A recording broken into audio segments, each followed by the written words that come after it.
I explore only the truth, the two for you all.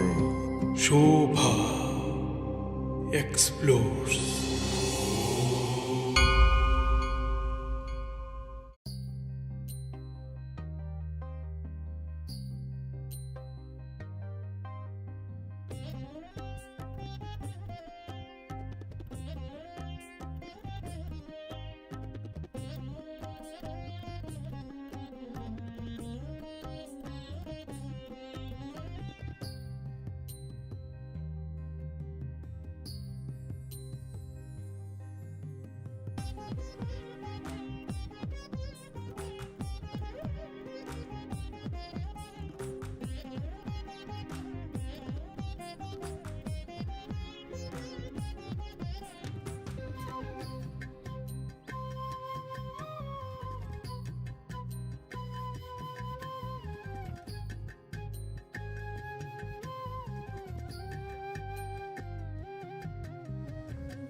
ఇంతకుముందు రాకపోవడానికి ఇప్పుడు రావడానికి ఏదైనా పరమార్థం ఉందా స్వామి?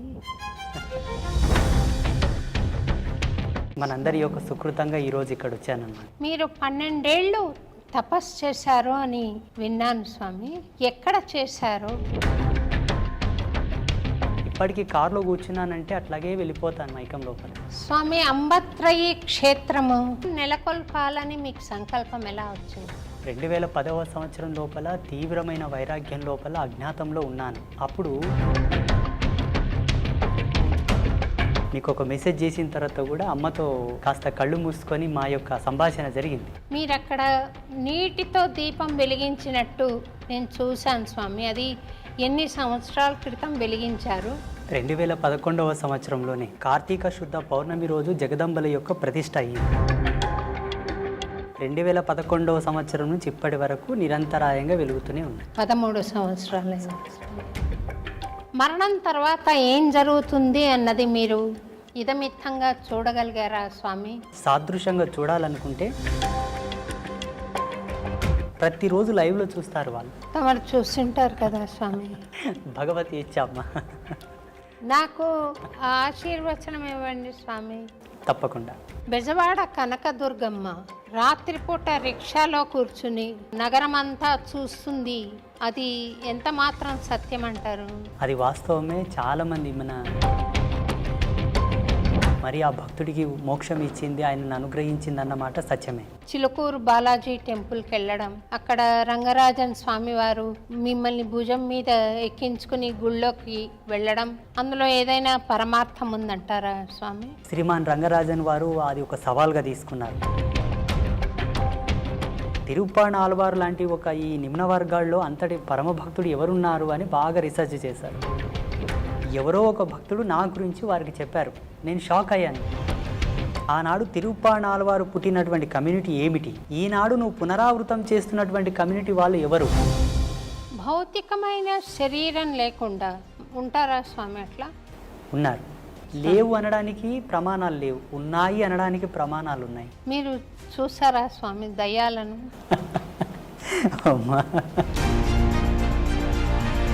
నాకు భావగోచరం ఉంది స్వామి. అంటే మీరు అర్థం చేసుకోగలుగుతారు. రెండోది, నేను స్వామిని భౌతికంగా చూడలేదు స్వామి. పరమాత్మని భౌతికంగా చూడాలన్న కోరిక ప్రపంచంలో అందరికీ ఉంది. ప్రత్యక్షంగా మనం చూడాలనుకుంటే మనలాగే. నాకు ఆ యోగం ఉందా స్వామి? పరమేశ్వరి ఇచ్చా. నేను చెబుతాను మీకు ఆ యోగం ప్రసాదించుటకు మీరు చూసుటకు గల భాగ్యం ఏంటన్నది ఇది ఆఫ్ అయిన తర్వాత చెప్తాను. నమస్తే స్వామి. నమస్తే అమ్మా. ఎన్నో రోజుల నుండి మీరు అన్నమయపురం రావాలని సంకల్పించుకున్నాం స్వామి. మిమ్మల్ని ఆహ్వానించడం కూడా జరిగింది. అదెందుకో ఈరోజు పరమ పవిత్రమైన శ్రావణ మాసంలో మీరు అమ్మవారి స్వరూపంగా దయచేశారు. చాలా సంతోషంగా ఉంది స్వామి. ఈ మీ రాకలో ఇంతకుముందు రాకపోవడానికి ఇప్పుడు రావడానికి ఏదైనా పరమార్థం ఉందా స్వామి? పరమార్థం భగవతేచ్ఛ. ఆ రోజు రావాలని మేము అన్ని ఏర్పాట్లు చేశాము. స్వామి చిన్న కారణం వలన ఆల్ ఇండియా సాధు సంత్ ప్రెస్ ఒకటి మహారాష్ట్రలో ఏర్పాటు చేశారు, ముంబైలో. స్వామి ఆ మీటింగ్కి వెళ్ళాల్సి వచ్చింది. నేను అక్కడ వెళ్ళడం వల్ల ఇక్కడ రాలేకపోయాను. భగవత్ చింత ఆ రోజు రాలేకపోవడం, ఈరోజు రావడం, ఇది శ్రావణ మాసంలోనే చాలా పవిత్రమైన రోజు ఈరోజు. అది స్వామివారి యొక్క కృప, మనందరి యొక్క సుకృతంగా ఈరోజు ఇక్కడ వచ్చానన్నమాట. స్వామి మీరు 12 ఏళ్ళు తపస్సు చేశారు అని విన్నాను స్వామి. ఎక్కడ చేశారు? మీ స్వత్సంకల్పమా లేదా ఏదైనా ఎవరైనా గురువు మిమ్మల్ని ఆదేశించారా తపస్సుకి? మొదట నా స్వయం సంకల్పమే, నా సంకల్పమే. మా గురువుగారి యొక్క సపోర్ట్ నాకు బాగా తోడైంది. వారు నాకు ఇచ్చిన శక్తిపాత దీక్ష, మంత్రోపదేశ మహిమ, ఆ మంత్రం యొక్క జపశక్తి అనేది నన్ను సంకల్పము దృఢంగా నిలబడేటట్టుగా చేసి 2011లో మా ఆశ్రమానికి వచ్చి, బిజ్వార గ్రామానికి వచ్చి, అక్కడే సుస్థిరంగానే ఇన్నేళ్ళు తపస్సు చేస్తూ ఇప్పటికి కూడా అదే అనుష్ఠానంలోనే, అదే తపస్సులోనే ఉన్నాను. ఇప్పుడు జనబాహుల్యంలోకి రావడానికి గల కారణం ఏంటంటే, కొంతమంది పెద్దలు, కొంతమంది ప్రముఖులు నన్ను చెప్పారనమాట. అయ్యా, మీరు అక్కడ అనుష్ఠానానికే పరిమితం అయితే ఎట్లాగా, తిరగండి, జనాల లోపలికి తిరగండి, జ్ఞాన ప్రచారం చేయండి, ధర్మ ప్రచారం చేయండి అని. వాళ్ళు మహాత్ములే, చాలా గొప్ప గొప్ప వాళ్ళే నన్ను ప్రేరేపించారు. జేర్ స్వామి కూడా నన్ను ప్రేరేపించారు. చిలుకూరు బాలాజీ రంగరాజన్ స్వామీజీ కూడా నన్ను ప్రేరేపించారు. వాళ్ళ యొక్క ప్రేరణాత్మకంగానే జనబాహుల్యంలోకి రావడం జరిగింది. నాకు ఇక్కడ అంటే జనబాహుల్యంలోకి రావాలి, ఇలా మాట్లాడాలని ఇష్టం లేదు. ఎప్పటికీ వైరాగ్య చింతనలోనే, అజ్ఞాతంలోనే ఉండాలన్నదే నా సంకల్పం. ఇప్పటికీ కారులో కూర్చున్నానంటే అట్లాగే వెళ్ళిపోతాను మైకం లోపలికి. లొకేషన్ వచ్చింది, డ్రైవర్ లేపితే తప్ప లేవను. ఆ వైరాగ్య చింతన ఇంకా పోలేదు నా నుంచి. సుదీర్ఘంగా మా స్వగ్రామంలోనే అనుష్ఠానంలో ఉన్నాను నేను. మీ గురువుగారి పేరు చెప్తారా స్వామి ఒకసారి? తప్పకుండా. మనకందరికి సుపరిచితమైనటువంటి పండరిపుర క్షేత్రం, సంత్ రాజారాం కైకాడి మహారాజ్. పండరిపురంలోనే ఒక ప్రసిద్ధమైనటువంటి పీఠం వాళ్ళది ఉన్నది. అవును స్వామి. చాలా గొప్ప పరంపర వాళ్ళది. వాళ్ళు అవధూతలు. మా గురువుగారు అవధూత. వారి చేతనే దీక్షాగ్రహణము, మంత్రోపదేశ సంస్కారం అంతయు వారి చేతనే అయింది నాకు. స్వామి, నేను ఈ ప్రశ్న అడగచ్చో లేదు, మీరు అవధూత స్థాయికి చేరుకున్నారు అనుకుంటున్నాను. చాలా సంతోషం. అవధూత స్థాయికి చేరుకున్నాక ఈ దేశంలో ఇంత అశాంతి, ఇంత హింస, ఇంత రాజకీయము, కుటిల నీతి నడుస్తుంది కదా స్వామి. అందుకు మీ బోటి మహానుభావులు చేస్తున్న ప్రయత్నం ఏంటో ఒకసారి సెలవిస్తారు స్వామి. ప్రపంచంలో జరుగుతున్న అనేక దుర్మార్గములకు, అనేక దుశ్చర్యలకు గల కారణం ఒకటే. మనిషి ధర్మ పరివర్తనంలో లేడు. ఎప్పుడైతే ధర్మంలో ఉంటాడో, ఆచార ధర్మాన్ని కట్టుబడి ఉంటాడో, ఈ ఆకృత్యాలు జరగవు. ఇది మనకు ధర్మసింధువులో ఋషులు ఆనాడే రాసి ఉంచారు.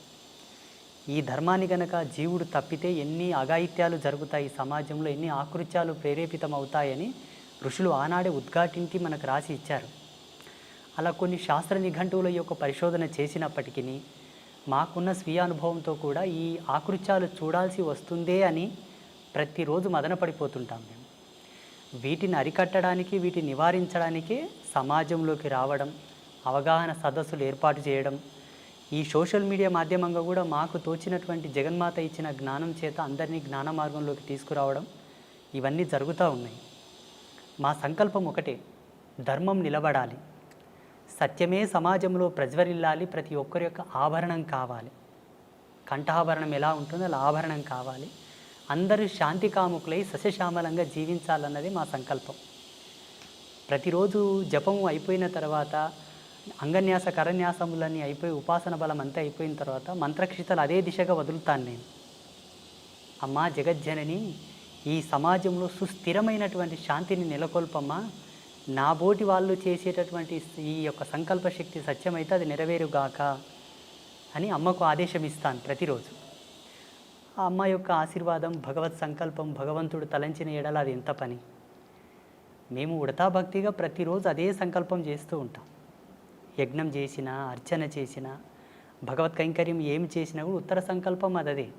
స్వామి, అంబత్రయి క్షేత్రము నేను కూడా దర్శించుకున్నాను. మీరు చక్కటి ఆశీర్వాదం ఇచ్చి పంపించారు. ఆ క్షేత్రం నెలకొల్పాలని మీకు సంకల్పం ఎలా వచ్చింది? 2010వ సంవత్సరం లోపల తీవ్రమైన వైరాగ్యం లోపల అజ్ఞాతంలో ఉన్నాను. అప్పుడు జగదంబ యొక్క ప్రేరణ మేరకు ఒక దర్శనం వచ్చింది నాకు. ఒక స్పృహణ కలిగింది, ఒక ప్రేరణ. ఆ ప్రేరణ ఏంటని 3 రోజులు మదనపడ్డాను నేను. ఏంటి నాకు ఈ దర్శనం వచ్చింది, ఏంటి దీని విశ్లేషణ ఏంటని. ఒక మహనీయుని ఆశ్రయిస్తే ఆయనతో చర్చ జరిపాను నేను. అయ్యా, నేను జపంలో కూర్చున్నప్పుడు నాకు ఇలా కళలు వస్తున్నాయండి, అందరికి అర్థం కావాలని కళలు వస్తున్నాయండి అని చెప్పాను. అవి కళలు కాదు నాయన, నువ్వు చేసే జపము యొక్క తార్కాణం, నిదర్శనపు సూత్రములు. అవి రావడానికి గల కారణం లోక కళ్యాణమే. నీ చేత ఇది జరగనున్నది అని వారు నాకు మొత్తం వివరించి చెప్పారు. నేనేం చేయగలను? నేను దేశంగాని దేశంలో ఉన్నాను, అనగా మహారాష్ట్రలో ఉన్నాను. కూలి పని చేసుకుంటూ ఉన్నాను. నేను ఏం చేయగలను? పొద్దునుంచి సాయంత్రం వరకు కష్టపడితే 100 రూపాయలు ఇస్తారు. ఈ నా జీవన భృతితో నేను ఏమి సాధించగలనని వారిని అడిగాను. ఉత్తర క్షణమే వారు నాకు ప్రేరణ ఇచ్చారు. మీ తల్లిదండ్రులతో నేను మాట్లాడతాను, నువ్వు ఇక్కడి నుంచి వెళ్ళిపో, మీ స్వగ్రామంలో నీ వల్ల జరిగే ఉన్నాయి, నువ్వు వెళ్ళిపో అని నన్ను ఆదేశించారు. అప్పటికి నేను కొంత డబ్బు తీసుకొని ఒక వ్యక్తి కిందకు పని చేయడానికి పోయాను. ఆయన నన్ను వదలరాయి. నా డబ్బు తీర్చే వరకు నువ్వు ఎలా పోతావని ఆయన అంటాడు. మా తల్లిదండ్రులు ఆయనను వేడుకొని నన్ను పంపించారు ఇక్కడ బిజ్వార గ్రామానికి. ఇక్కడ వచ్చి 6 నెలలు తపస్సు చేశాను. మళ్ళీ అనుష్ఠానమే. 2011వ సంవత్సరం లోపల ఇలా అమ్మవార్లను స్థాపించుకొని ఒక చిన్నపాటి కుటీరం ఏర్పాటు చేసుకొని అక్కడి నుంచి నీ అనుష్ఠానమును కొనసాగించు, అది జగత్ ప్రసిద్ధమవును అని చెప్పేసి ఒక ఆదేశం. ఇప్పటికీ ఈరోజు అన్నమయపురానికి రావడానికి గల కారణం, ఆ రోజు నిన్ను ధ్యానామృతంలో కూర్చున్నప్పుడే వచ్చింది, నువ్వు ఈరోజు పోలేవు అని. వాస్తవంగా ఏదో ఒక ఫోన్ రావడం, నేను అక్కడ పోవడం, మిమ్మల్ని చాలా బాధ పెట్టాను. లేదు స్వామి, లేదు స్వామి, మీరు రావాలన్న ఒక తీవ్రమైన సంకల్పం తప్ప నాకు బాధ ఏం లేదు స్వామి. మీరు స్వామి రాలేదే, స్వామి రావాలి అని ఒక కోరిక తప్ప, ఒక ప్రార్థన తప్ప అన్యథా నేను భావించలేదు. మీ జ్ఞానం నాకు తెలుసు, మీ స్థాయి నాకు అంతో ఇంతో దర్శనం అవుతోంది స్వామి. మీ తపశ్శక్తి తెలుసు కాబట్టి మీ ఆశీర్వచనం కావాలన్న సంకల్పంతోనే మిమ్మల్ని ఆహ్వానించడం జరిగింది. నిన్న రాత్రి మీకు మెసేజ్ చేసిన ఉత్తర క్షణమే నేను అప్పటికే అనుష్ఠానంలో ఉన్నాను. మీకు ఒక మెసేజ్ చేసిన తర్వాత కూడా అమ్మతో కాస్త కళ్ళు మూసుకొని మా యొక్క సంభాషణ జరిగింది. మీరు అక్కడికి వెళ్ళడానికి గల బలమైన కారణం ఒకటి ఉన్నది. భగవంతుడు అన్ని విధాలా ఒకరిని పరిపూర్ణుడు చేయడానికి కొన్ని సంకల్పాలు ఇస్తాడు. ఆ సంకల్పానికి నాందియే మీరు అన్నమయపురం వెళ్ళడం నాన్న, నువ్వు వెళ్ళాలి అని చెప్పారు. అక్కడ స్టార్ట్ అయిన ప్రయాణం ఇక్కడనే ఆగింది. సంతోషం స్వామి. అమ్మవారు మీకు ఇక్కడికి రావడానికి మీకు పర్మిషన్ ఇవ్వడానికి కారణం చెప్పారు స్వామి. పరిపూర్ణత్వం సిద్ధించడానికి మీరు దయచేయాలి అని. మరి అందుకు మీరు రావడం ఒకటేనా, ఇంకేదైనా సెలవిస్తారా స్వామి? తప్పకుండా. నేను రాత్రిలోనే అమ్మతో కొంత కుశల ప్రశ్నలు సలిపానమాట. సంగీత సాహిత్య వాగ్గేయ ధర్మం లోపల ఉండేటటువంటి కొన్ని కళలు, ఆ ప్రత్యేకతలు వారిలో ఉన్నాయి నాయన. వారు సారస్వతమైనటువంటి ధర్మంలోనే జన్మించారు. వారి యొక్క అనుగ్రహ ప్రేరణాత్మకమై మీరు వెళుతున్నట్టే. నువ్వు వెళ్ళటం లేదు, నీ వెంబడే ఛాయారూపకంగా నేను వస్తున్నాను. ఆ ఆదర్శ దంపతులను పావనం గల చేసి నా మాటగా వాళ్ళకి ఆశీర్వచనం మొసంగిరండి అని చెప్పారు కాబట్టి నేను వచ్చాను ఒక దూతగా. సంతోషం. ఆ ముగ్గురమ్మల యొక్క దూతగా వచ్చాను. సంతోషం. తప్పకుండా మీరిద్దరు దంపతులు అనుగ్రహిస్తారు, భగవత్ కృప పొందినట్లే లెక్క. మీరు అన్నారు స్వామి మీరు అవధూత తత్వంలో ఉన్నానన్నారు, అది మీ మనస్సు. ఆ తత్వంలో నేనుంటే ఆ జగదంబ మిమ్మల్ని తప్పకుండా పావనం చేస్తుంది. స్వామి ముగ్గురమ్మలు అంటున్నారు కదా స్వామి, లక్ష్మి, పార్వతి, సరస్వతి అమ్మవారు ముగ్గురు శక్తుల్ని ఏకం చేసి అక్కడ ప్రతిష్ట చేశారు కదా స్వామి. మీరు అక్కడ నీటితో దీపం వెలిగించినట్టు నేను చూశాను స్వామి. అది ఎన్ని సంవత్సరాల క్రితం వెలిగించారు, ఇప్పుడు ఇంకా వెలుగుతోంది. అది ఒకసారి ప్రేక్షకులకు కూడా మీరు తెలియజేస్తే బాగుంటుందేమో. 2011వ సంవత్సరంలోనే కార్తీక శుద్ధ పౌర్ణమి రోజు జగదంబల యొక్క ప్రతిష్ట అయ్యింది. కార్తీక శుద్ధ పౌర్ణమి రోజు జగదంబల ప్రతిష్ట అయిన ఉత్తర క్షణమే జ్యోతి ప్రజ్వలన జరగాలి. సూర్యకిరణాల చేత, అగ్ని లేకుండా, కృత్రిమమైనటువంటి అగ్ని రాల్జించకుండా సహజ సిద్ధమైన సత్యాగ్నితోటి వెలిగించాలని సూర్యకిరణాలతో వెలిగించాం. 2011వ సంవత్సరం నుంచి ఇప్పటి వరకు నిరంతరాయంగా వెలుగుతూనే ఉన్నాయి. 13 సంవత్సరాలు. మనిషి సాధన ద్వారా పరమాత్మతో సత్సంబంధం ఏర్పరచుకోవడం మానవ జీవన పరమావధిగా చెప్తారు కదా స్వామి. మనుష్యాణం సహస్రేషు కశ్చిద్యతతి సిద్ధయే యతతామపి సిద్ధానాం కశ్చిన్మాం వేత్తి తత్వతః. అంటే 1000 మందిలో ఒకడు, కొంతమంది ప్రయత్నిస్తారు, 1000 మంది ప్రయత్నిస్తారు, అందులో ఏ ఒక్కడో ఇద్దరో కృతకృత్యులు అవుతారంటారు. మిగిలిన వాళ్ళు జన్మలు ఎత్తుతూనే ఉండాలా స్వామి? తప్పకుండా ఎత్తాలి. అంటే జన్మ యొక్క పరిపూర్ణమైన లక్ష్యం ఏమిటి అంటే, ఏ తత్వం నుంచి అయితే నువ్వు జాలువారి ఈ భువికి పరిచయం అయ్యావో అదే తత్వం లోపల ఐక్యమైపోవడమే. ఐక్యమైపోవడానికి గల ఉత్తమమైనటువంటి సోపాన మార్గమే ఈ సాధన క్రమము, ఆధ్యాత్మికమైనటువంటి దర్పణం. ఈ ధార్మిక చింతననే దానికి సోపానమైనటువంటి మార్గం. ఇందులో ప్రథమ భూమిక ధార్మిక నిబంధనలలో ఏముంటుందంటే అహింస, శాంతి, నిత్యం పవిత్రత, సర్వమంగళ్యవర్ధమైనటువంటి జీవన విధానం ఇందులో ఉంటుంది. అందుకే ధార్మికతతోనే పరమాత్మను చేరుకోవడం సులభము, క్షేమకరము, అన్నిటికీ సయోగ్యమైనటువంటి మార్గమని మనకు ఉద్ఘాటించి చెప్పారు ఋషి పరంపరలు. అన్యమైన మార్గముల వెంబడ కూడా అవలంబింపవచ్చునేమో, బహుదుర్లభం, బహు కాఠిన్యము. అందుకు గల ప్రామాణికమైనటువంటి సూత్రము లేదు. ధార్మికంగా భగవత్ చింతనతో పరమాత్మతో ఐక్యమవ్వచ్చు, మన ముక్తిని మోక్షాన్ని పొందవచ్చు అని అనేకులు నిరూపించి చూపించారు మానవాళికి. కొంతమంది మరణం పాలవుతున్నారు, కొంతమంది మృత్యువును జయించి మీ బోటి మహానుభావులు బ్రతికుండంగానే పరమాత్మను దర్శిస్తున్నారు. మరణం తర్వాత ఏం జరుగుతుంది అన్నది మీరు ఇదమిత్తంగా చూడగలిగారా స్వామి? అది ఒకసారి సెలవిస్తారా? ప్రపంచంలో ప్రతి ఒక్కరూ మరణాన్ని దుర్లభం, చాలా బాధాకరము, అదొక చెడ్డగా భావిస్తారు. చనిపోవడం అంటే ఒక చెడు, ఒక కీడుగా భావిస్తారు. మా ఉద్దేశం ప్రకారంగా, మేము పొందిన అనుభూతి ప్రకారంగా మరణాన్ని మించిన సుఖము, సంతోషం వేరొకటి లేదనుకుంటాను. శాశ్వతానందం అది పొందగలిగితే, ఆ ఓటి మరణాన్ని పొందగలిగితే, దుర్మరణమునకు, దుర్గతితో మరణించిన మరణానికి శాంతి లేదు. అది యాతన, బహు కాఠిన్యమైనటువంటి యాతన. అది తగదు జీవుడికి ఎప్పుడే కానీ ఇచ్ఛామరణ సంసిద్ధి కలిగినా, భగవత్ ప్రేరణతో మరణ సంసిద్ధి కలిగినా అందుకు మించిన శాంతి వేరొకటి లేదు. అలా చనిపోవడానికి కూడా మన ధర్మం లోపల చాలామంది ప్రాకులాడారు. అందరికీ సుపరిచితులైనటువంటి భీష్మ పితామహ, వారికి మరణం వారి ఇచ్ఛా ప్రేరణతోనే కలిగినది. దక్షిణాయనం వీడి ఉత్తరాయణ పుణ్యకాలం ప్రవేశించే వరకు వారు మరణాన్ని స్వీకరించలేదు. మరణంలో కూడా ఒక ఆనందాన్ని వెతికారు వాళ్ళు, మరణంలో కూడా ఒక ప్రాముఖ్యతను వెతికారు వాళ్ళు. అలా చాలామంది మహితాత్ములు, గొప్ప వాళ్ళు మనకు మరణం గురించి ఎన్నో నిదర్శనాలు ఇచ్చారు. ఈనాడు ప్రజాలోకమంతా కూడా మరణం అంటే భయపడతారు. మరణాన్ని గురించి భయపడవలదు, మరణాన్ని గురించి చింతించవలదు. నువ్వు ఎంత భయపడినా, ఎంత చింతన చేసినా ఈశ్వర ప్రమాణమే జనన మరణములు. ఎలా మరణిస్తున్నావన్న దశని గురించే మనం ప్రాకులాడాలి. అన్ని ధర్మాలకు కట్టుబడి అన్ని ఆచార ధర్మాలకు నువ్వు కట్టుదిట్టమై ఉండి నడిస్తే తప్పకుండా సహజమైన మరణం, శాంతి మరణం, ఇచ్ఛామరణమే సంభవిస్తుంది.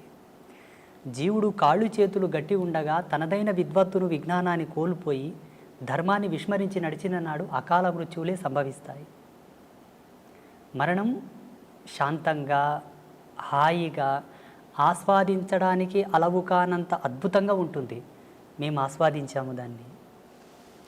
జీవుడు మరణించిన తర్వాత ఏమవుతాడంటే, జీవించి ఉండగా తాను చేసినటువంటి ధర్మాన్ని అనుసరించి ధర్మమా అధర్మమా, ఆయన జీవన ప్రయాణం అంతయు కూడా భగవత్ సంకల్పానికి దగ్గరగా ఉన్నదా, దూరంగా ఉన్నదా, ఈ యొక్క బేరీజును పట్టుకొని ఆయన మరణించిన తర్వాత యాతనా శరీరంతో ఉండాలా లేకపోతే సుఖశాంతులతో ఉండే శరీరంతో ఉండాలనేది డిసైడ్ అవుతుంది. భగవంతుని నమ్ముకొని భగవంతుని యొక్క సేవ చేసుకొని భగవత్ తత్పరతతో జీవించిన వాళ్ళు ఎవరు కూడా యాతన అనుభవించలేదు. భావి తరాలలో అనుభవించబోరు, ఇక ముందు ఎవరు కూడా అనుభవించలేదు. ఎవరైతే భగవంతును దూషిస్తున్నారో, హరిభక్తులను, శివభక్తులను, దైవీ తత్పర సంపన్నులను దూషిస్తున్నారో వారికి తప్పకుండా మరణానంతరం బహు దుర్లభమైనటువంటి యాతన ఉంటుంది. ఈరోజు ఏదో కొంచెం చదువుకోగానే, అంత తెలివి రాగానే దేవుడు లేడు, ఇవన్నీ మూఢనమ్మకాలు, చాదస్వం, వీటిని నమ్మకూడదు, వీటి వల్ల టైంపాస్ అంటున్నారు చూసారా, వారందరికీ కూడా మరణం తర్వాత అది వర్ణించశక్యం కానటువంటి సందర్భం అన్నమాట. మనిషి శరీరం భౌతికంగా మనం చూస్తున్నాం కదా, అందులో మళ్ళీ ఒక సూక్ష్మ శరీరం ఉంటుంది, ఒక కారణ శరీరం ఉంటుంది, ఒక మహాకారణ శరీరం ఉంటుంది అని చెప్తారు కదా. ఆ నాలుగింటిని విడివిడిగా చూడడానికి సాధ్యపడుతుందా స్వామి? అది యోగ సంధాన కర్తృత్వంతోనే సాధ్యమవుతుంది. ఆధ్యాత్మికమైనటువంటి పూజలు, వ్రతాలు, నోములు, జపతపాదులన్నీ కొన్ని ప్రామాణికమైనటువంటి సూత్రావళిపైన నడుస్తాయి. జీవుడికి కొన్ని అనుభవాలు తెచ్చిపెడతాయి. మీరు అనుకున్నటువంటి అనుభవాన్ని తార్కికంగా సాదృశ్యంగా చూడాలనుకుంటే యోగ మూలాలను అవలంబించాల్సి ఉంటుంది. ఇప్పుడు హిమాలయస్లో చాలామంది యోగులు ఉన్నారు. వాళ్ళు మీరు చెప్పినటువంటి ఈ అవస్థలు ఏవైతే ఉన్నాయో ప్రతిరోజు లైవ్లో చూస్తారు. వాళ్ళు సూక్ష్మ, భౌతిక, ఆది భౌతిక, ఆది దైవిక, ఈ నాలుగు అవస్థలను వాళ్ళు సశరీరంగా లైవ్లో ఎప్పటికప్పుడు వాళ్ళు సవరించుకొని చూస్తూ ఉంటారు. వాటికి యోగ మూలాలు అవసరం, కొంత కఠినాత్మకమైనటువంటి తపశ్చర్య కూడా అవసరం వాటి కోసం. ఆ రుచి, అనుభవం, ఆ ప్రేరణ ఉన్నవాళ్ళు చూశారు. తమరు చూస్తుంటారు కదా స్వామి. భగవతి ఇచ్చామ్మా. నాకు ఆశీర్వచనం ఇవ్వండి స్వామి. తప్పకుండా. ఒక రకమైన అనుభూతి కలుగుతోంది, కానీ ప్రామాణికంగా నేను దాని గురించి ఇతరులకు చెప్పలేను. నాకు స్వానుభవైక వేద్యంగా ఉంది. అదేంటో అర్థం కాని తనంలో నేను అనుభవిస్తున్నాను స్వామి. అంటే ఒక బస్సు వెళ్తుంటే ఏ ఊరికి వెళ్తుందో తెలియకుండా ఎక్కి కూర్చుంటే ఆ ఊరు చేరుంటారు వాళ్ళు, కానీ అదేం ఊరు, ఎట్లా వెళ్ళాలి, మధ్యలో వచ్చే దారులేంటి, ఇవేం తెలియదు స్వామి. మీరు నాకేమైనా గైడెన్స్ ఇవ్వగలిగితే ధన్యురాలనే స్వామి. తప్పకుండా. ఇప్పుడు మీరుండేటటువంటి అవస్థ ఏదైతే ఉన్నదో, ఈ వయసుతో, ఈ స్థితితో, ఇది చిట్ట చివరి యొక్క దశకం మీది ఉన్నది స్వామి. ఇప్పుడు ఉండేటటువంటి ఈ దశకంలో మీరు పొందవలసిన జ్ఞానమే, పొందవలసినటువంటి అనుభూతి. జీవుడు చివరి దశకంలో, చివరి తరుణం లోపల ఈ అనుభవాన్ని గనక పొందితే ఆయనకు ఉత్తరోత్తరమైనటువంటి ధర్మాల్లో భగవంతుడు సహాయంగా ఉంటాడు అన్నది కొన్ని శాస్త్రాల్లో చదివాం మేము. మీరు అడుగుతున్నది చాలా సమంజసమైనదే. తప్పకుండా మీకు అది ప్రబోధం నేను చేస్తాను. నేను బెజవాడ కనకదుర్గమ్మ రాత్రిపూట రిక్షాలో కూర్చుని నగరం అంతా చూస్తుంది. ఆ రిక్షా వాడు తీసుకెళ్ళాడు. ఒకరి అనుభవాన్ని నేను వీడియో చూశాను స్వామి. అది ఎంత మాత్రం సత్యం అంటారు? అది వాస్తవమే. చాలామంది మన కంచి పరమాచార్య మహాస్వామి వారు కూడా అమ్మవారి గురించి ఎన్నో ప్రత్యక్షమైన సాక్ష్యాలు చెప్పారు. అలాగే చాలామంది జగద్గురువులు కూడా అమ్మవారి యొక్క లీలలు, అమ్మవారు ఒక భక్తుడి యొక్క కోరిక మేరకు రిక్షాలో కూర్చొని నగరమంతా తిరిగేసి మరి ఆ భక్తుడికి మోక్షం ఇచ్చింది, ఆయనను అనుగ్రహించింది అన్నమాట సత్యమే. ఈ అనుభవాన్ని చాలామంది జగద్గురువులు, గొప్ప గొప్ప పీఠాధిపతులు కూడా వర్ణించి ఉన్నారు. చాలామంది మహాత్ములు కూడా వారి సంభాషణలో వీటి ప్రస్తావన చెప్పారు. భక్తుల యొక్క ఉద్ధరణ కొరకు 10 మందికి సాక్ష్యం కావాలి కదమ్మా. ఇప్పుడు ఏదైనా ఒక ప్రత్యక్ష సాక్ష్యం ఉంటేనే నమ్మేటటువంటి జనాలు తయారైనరు. ఇప్పుడు ఈ మధ్యలో కూడా చాలామందికి స్వామీజీలు కూడా అమ్మవారితో చేసిన అనుభవాలు చెబుతూ ఉన్నారు. వారు అక్కడ వెళ్ళినప్పుడు అమ్మవారు వారికి ఇచ్చేటటువంటి దర్శనం, వారితో చెప్పేటటువంటి మాట తీరు అంతయు కూడా సామాన్య ప్రజలకు వర్ణిస్తూ ఉన్నారు, చెబుతూ ఉన్నారు. అది జరిగిన మాట వాస్తవమే, అది జరిగింది. కొన్ని సంవత్సరాల క్రితం నేను ఒక చిన్న వీడియో చూశాను స్వామి. మీరు చిలుకూరు బాలాజీ టెంపుల్కి వెళ్ళడం, అక్కడ రంగరాజన్ స్వామివారు మిమ్మల్ని భుజం మీద ఎక్కించుకుని గుళ్ళోకి వెళ్ళడం నేను చూశాను. అందులో ఏదైనా పరమార్థం ఉందంటారా స్వామి? సమాజంలో చాలామంది ఇప్పుడు అస్పృశ్యత గురించి చాలా కాంట్రవర్సీ చేస్తూ ఉన్నారు. బ్రాహ్మణులు ఈ సబ్బండ వర్ణాల వాళ్ళని, దళితులను పట్టి పీడించారు, సనాతన ధర్మానికి దూరం చేశారు, ఈ ధర్మం పట్ల వాళ్ళకి ఏ హక్కు లేకుండా వాళ్ళని వెలివేశారు అని చాలామంది కాంట్రవర్సీ చేస్తున్నారు. శ్రీమాన్ రంగరాజన్ వారు అది ఒక సవాల్గా తీసుకున్నారు. పెద్ద డిబేట్ జరిగింది వారిపైన, అంటే బ్రాహ్మణ పెద్దల పైన పెద్ద డిబేట్ జరిగింది. అట్లేం లేదండి, మా బ్రాహ్మణ సమాజంలో కూడా ఈ ఎవరైతే నిమ్న వర్గాల వాళ్ళు ఉన్నారో వాళ్ళని హక్కున చేర్చుకున్న మహనీయులు చాలామంది ఉన్నారు. 2700 సంవత్సరాల క్రితం శ్రీరంగ క్షేత్రంలో జరిగినటువంటి ఒక అద్భుతమైన ఘట్టాన్ని వారు వివరించారు. అక్కడ ఉండేటటువంటి కొంతమంది పెద్దలు ఎప్పుడో జరిగింది చెబుతావేంటయ్యా, ఇప్పుడు ఏమైనా చేసేవాళ్ళు ఉన్నారా, ఇప్పుడు ఏమైనా చేరదీసేవాళ్ళు ఉన్నారని ప్రశ్నించారు. అయ్యో ఎందుకు, నేనున్నాను కదా, నేను చేస్తానని వారు ముందుకొచ్చారు. అక్కడ 2700 సంవత్సరాల క్రితము జరిగినటువంటి అద్భుతమైన ఘట్టాన్ని పునరావిష్కృతం చేస్తూ శ్రీమాన్ రంగరాజన్ గారు జియాగూడ రంగనాథ స్వామి దేవాలయం లోపల వారు చాలా వరకు శోధించారట. ఆ రోజు లోకసారంగముని తిరుప్పాణ ఆళ్వార్ అని ఒక ఆళ్వారుని భుజాల మీద ఎత్తుకున్నాడు. తిరుప్పాణ ఆళ్వార్ లాంటి ఒక ఈ నిమ్న వర్గాల్లో అంతటి పరమభక్తుడు ఎవరున్నారు అని బాగా రీసెర్చ్ చేశారు. ఎవరో ఒక భక్తుడు నా గురించి వారికి చెప్పారు, అయా ఒక ఆయన ఉన్నాడు, ఫలానా విజవార గ్రామంలో, వయసు చిన్నదే, తన వరకు తను ఒక చిన్న కుటీరం ఏర్పాటు చేసుకొని రోజు తపస్సు పూజలు చేస్తూ ఉంటాడు, మీరేమన్నా వారిని సంప్రదించండి అంటే వారు నాకు ఫోన్ చేశారు. నేను ఇట్లా రంగరాజన్ పంతుల్ని మాట్లాడుతున్నాను, మీరు ఒకసారి హైదరాబాద్ రావాల్సి ఉంటుంది, పలానా కార్యక్రమం చేస్తున్నాము అన్నారు. నాకు దాని గురించి ఏం తెలియదు. అయ్యో తప్పకుండా వస్తానండి అన్నాను. అప్పటికి నేను ముంబైలో ఉన్నాను, మా గురువుగారి పీఠంలో ఉన్నాను. ఆ ప్రోగ్రామింగ్కి సరిగ్గా అదే రోజు సికింద్రాబాద్ రైల్వే స్టేషన్లో ట్రైన్ దిగి అటు నుండి సీదా జియాగూడ రంగనాథ స్వామి దేవాలయానికి వెళ్ళాను. అక్కడ వెళ్ళగానే చాలామంది పండితులు, విప్రోత్తములు, బ్రాహ్మణులు, మంగళ వాయిద్యాలు ఎంతోమంది కూర్చొని ఉన్నారు, కెమెరాలు ఉన్నాయి, మీడియా వాళ్ళు ఉన్నారు. నేను షాక్ అయ్యాను. అక్కడ ఆ సమయంలో వారు చేసినటువంటి ఘట్టమే మునివాహన సేవ. వాస్తవంగా వారు ఒక ఆదేశాన్ని, భగవత్ ఆదేశాన్ని, చిలుకూరి బాలాజీ స్వామి వారి యొక్క ఆదేశాన్ని స్వీకరించే ఈ ఘట్టము చేశారని నేను భావిస్తాను. మొత్తం సమాజానికి ఒక అద్భుతమైన మెసేజ్ అది. ఏంటి, మనసు పరిమళించి స్వీకరించగలిగితే ధర్మాన్ని ఎవరైనానూ స్వీకరించవచ్చు. అలా స్వీకరించలేని పక్షాన భగవంతుడు ఏం చేయదు, ధర్మం కూడా ఏం చేయదు కదా. ఆ కోణంలో అందరికి ఒక మంచి మెసేజ్ పోవాలని చెప్పి వారు ఆ కార్యక్రమం చేశారు. స్వామి, అయితే స్వామి, ఒక స్వాముల వారు ఆయన సాధన సంపత్తి ద్వారా జ్ఞాన మార్గంలో ప్రవేశించి ఆయనకు ఆత్మజ్ఞానం కలిగిన తర్వాత ఆయనకు కులతత్వం ఏముంటుంది స్వామి? ఆయన బ్రహ్మర్షితో సమానం కదా స్వామి? ఉండదు. అంటే ఇక్కడ పరమహంస పరివ్రాజక తత్వం పొందినటువంటి మహనీయులకు ఏ విధమైన భేదము, భావన, చింతన, తన మన ఏవి ఉండవు. ఆ బోటి జ్ఞానులు సమాజంలో అందరూ ఉండి ఉంటే ఇంతటి ప్రశ్న, ఇంతటి సమాధానం మనకు అవసరం ఉండేది కాదు. సమాజంలో విభిన్నమైన భావాలు, విభిన్నమైన జీవన విధానాలు, విభిన్నమైనటువంటి ఆలోచన స్థితులతో ఉండేటటువంటి సమాజం ఇప్పుడున్న సమాజం. అందరికీ సమాధానం చెప్పగలిగేటటువంటి క్రియ ఒకటి జరగాలి.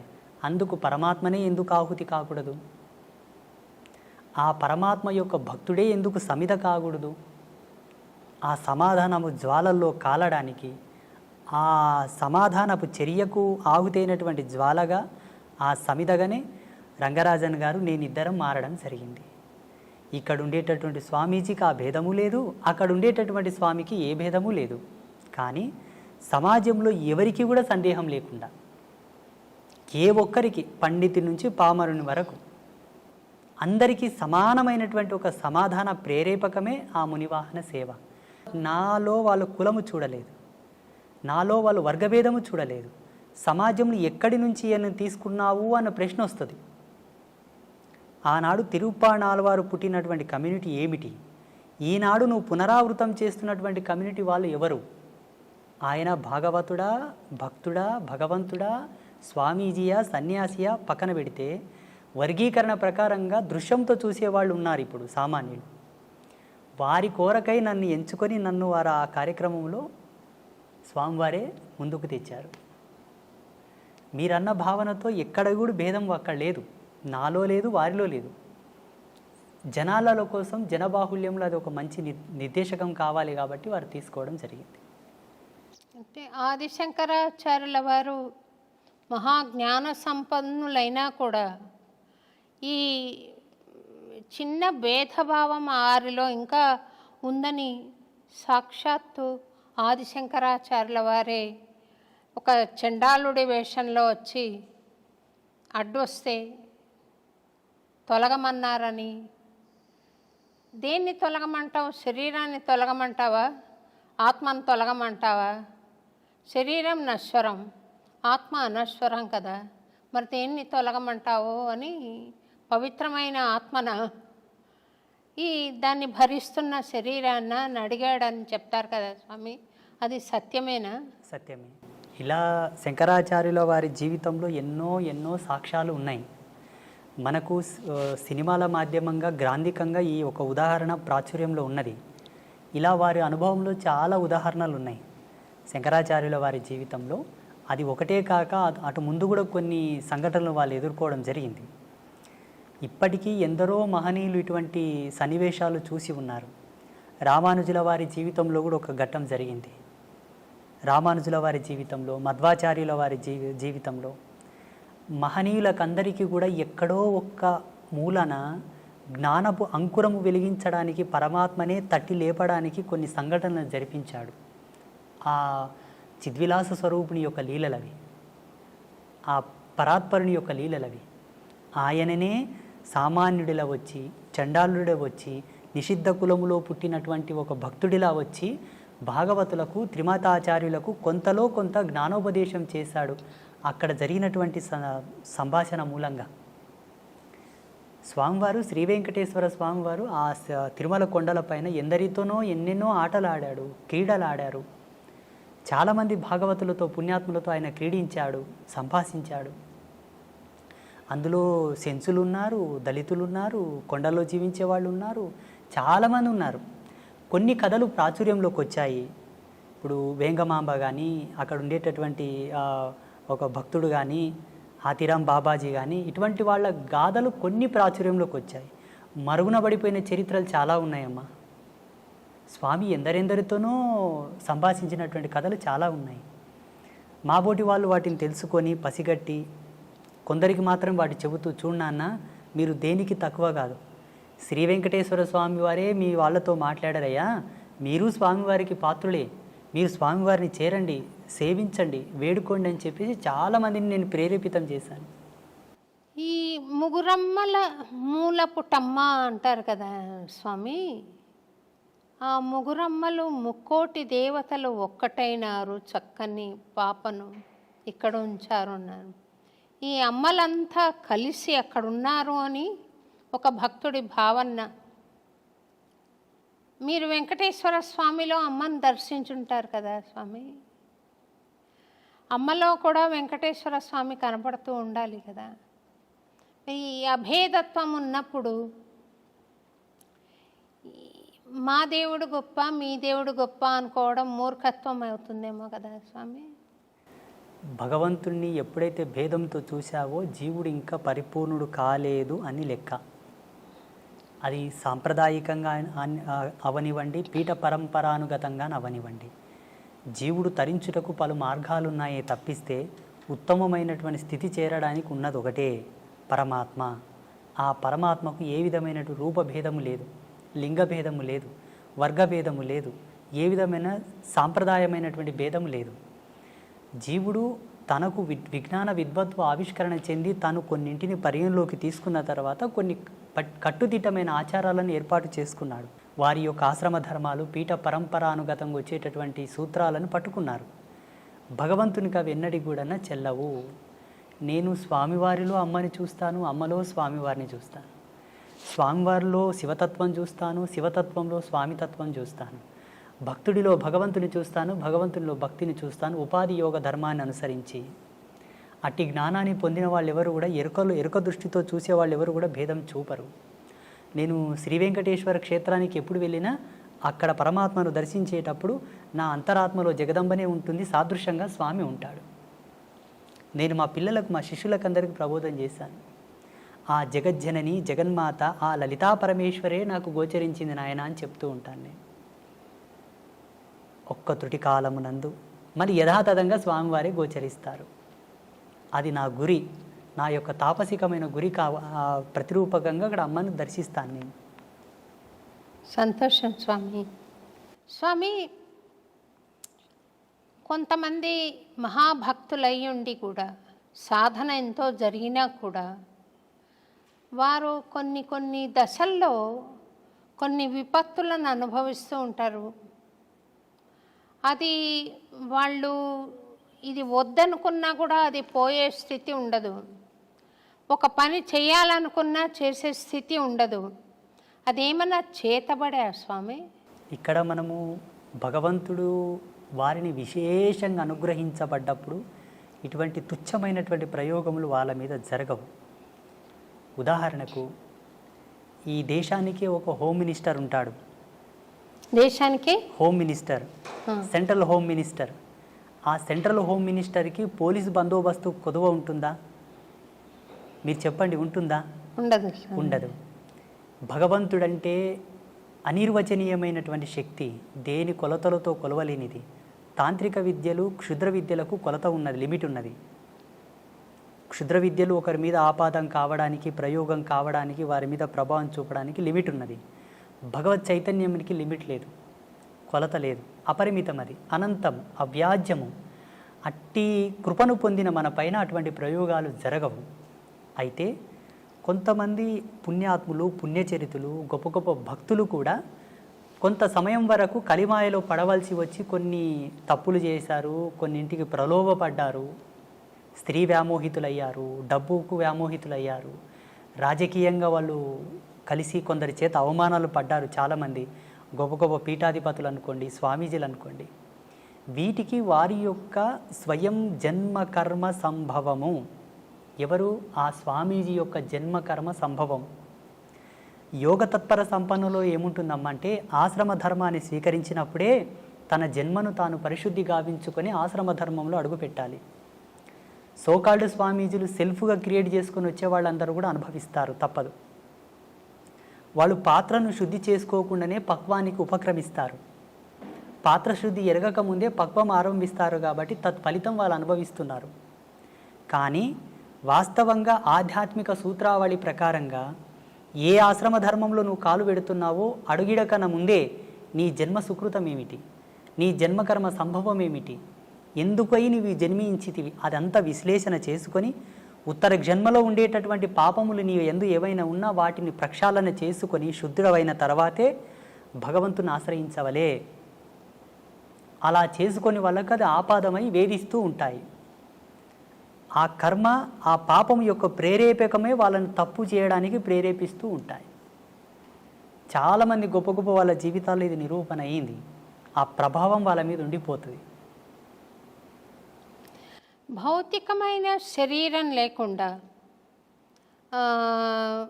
మరి అది సూక్ష్మ శరీరం అనాలా, ప్రేతాత్మ అనాలా, దయ్యాలని మామూలు మాటల్లో అంటారు, దేవతలు కూడా కావచ్చు. ఉంటారా స్వామి అట్లా? ఉన్నారు. దైవం ప్రత్యక్షమైనటువంటి దర్శనం. ఈ భూతాలు, ప్రేతాలు, దయ్యాలు ప్రత్యక్షంగా మనకు కనబడవు. భగవంతుడు దర్శనమిస్తాడు కానీ వాళ్ళు మనకు దర్శనం అవ్వరు. ఆ దుష్టశక్తిని పసిగట్టి పట్టుకోవాలంటే అంతకు సమానమైనటువంటి దైవశక్తి కలిగి ఉండాలి. ఆ ప్రేరణాత్మకమైనటువంటి శక్తి ఉంటే మనం భూతాలను, ప్రేతాలను పట్టుకోవచ్చు, చూడవచ్చు కూడా. ఇవన్నీ కూడా ఉన్నాయి సమాజంలో. లేవు అనడానికి ఆస్కారం లేదు. ఉన్నాయి అనడానికి ప్రమాణాలు ఉన్నాయి. ఆ ప్రమాణాలు వేటిపైన ఆపాదం అవుతున్నాయో మేము నిరూపించగలం. లేవు అనడానికి ప్రమాణాలు లేవు, ఉన్నాయి అనడానికి ప్రమాణాలు ఉన్నాయి. మీరు చూసారా స్వామి దయ్యాలను? అమ్మా నారాయణ, చూశాను. అంటే ఎందుకు మీ వద్దకు రావడానికి కారణం ఏంటి స్వామి? వాళ్ళకు కొన్ని వాళ్ళకు ఉండేటటువంటి స్వయం కోరికలు కొన్ని ఉంటాయి, స్వయం ప్రేరణలు కొన్ని ఉంటాయి. ఎంతకు విమోచనం కలగక వచ్చి ప్రాధేయపడ్డటువంటి సందర్భాలు చాలా ఉన్నాయి మాట. కొన్ని ఆత్మలు, మీరు పుణ్యాత్ములు అంటారు, పుణ్య తపస్వీకులు అంటారు, మీ యోగ మహిమతో మాకు విమోచనం కలిగించండి, మాకు శాంతిని ప్రసాదించండి, మా వారసులు మీ దర్శనార్థంపై వస్తున్నారు, వారికి మీరు చెప్పి మాకు సద్గతి కలిగేటట్టుగా చేయండి, ఎన్నాళ్ళంటూ మేము ఈ యాతన శరీరంతో ఉండగలము అని చెప్పి మాకు గోచరించిన వాళ్ళు ఉన్నారు, గోచరిస్తున్నారు కూడా ఇప్పటికీ. మీకు అంటే కాంతి రూపంలో కనపడతారా, లేకుంటే భౌతిక శరీరం కూడా కనపడుతుందా స్వామి వాళ్ళది? పంచభూతాల్లో ఆత్మగా మారిన వారికి ఒకే భూత ప్రభావం ఉంటుంది, వాయు ప్రేరేపకం మాత్రమే ఉంటుంది. వాయు ప్రేరేపకంగానే ఉంటారు. సశరీరంగా సజీవంగా లైవ్లో ఉండడానికి పంచభూతముల యొక్క సమ్మిశ్రితంగా మనం ప్రత్యక్ష వీక్షణం చేస్తాం అందరం. ఆత్మని చూడాలంటే 4 భూతములు విడిపోతాయి. అగ్నితత్వం, భువితత్వం, జలతత్వం, ఆకాశతత్వం విడిపోతాయి. వాయుతత్వం మాత్రమే ఆత్మగా నిలబడిపోతుంది. మనం ఏ ఆత్మను దర్శించాలన్నా వాయువు ప్రేరేపకముగానే చూడవలే, సంభాషించవలే. ఇక్కడ మీరు దయ్యాలు, భూతాలు, ప్రేతాలు మీకు కనబడతాయా గురూజీ అని అడిగారు కదా. పంచభూతాల మీద అంతో కొరతో కాస్తో కొరతో జ్ఞానం ఉండి పట్టు ఉన్న వాళ్ళకే వాటిని పట్టుకోవడానికి ఒక విఘ్నత ఉంటుంది, లేకపోతే ఉండదు. అంటే వాటి అనుభూతి కలుగుతుందా, లేకపోతే చర్మచక్షులతో చూడగలుగుతామా స్వామి? చర్మచక్షువులతో చూడొచ్చు, అనుభవైకంగా తీసుకునే వాళ్ళు కొంతమంది ఉంటారు. లైవ్లో చర్మచక్షువులతో వాళ్ళని చూస్తూ ఒక షాడో, ఒక నీడలాగా, ఒక వాయు యొక్క కేంద్రకంగా ఒక ఆకారంలాగా మనం చూసి మాట్లాడడం కూడా జరుగుతుంది. చూసిన వాళ్ళు చాలామంది ఉన్నారు. వాళ్ళని దర్శించినప్పుడు మీకు కలిగిన అనుభూతి ఏంటి స్వామి? మాకు చిదానంద స్థితిని, అనంతతత్వాన్ని చూసినప్పుడు వాటిని చూస్తే ఏమనుభూతి కలుగుతుందమ్మా? జాలి వేస్తుంది అంతే.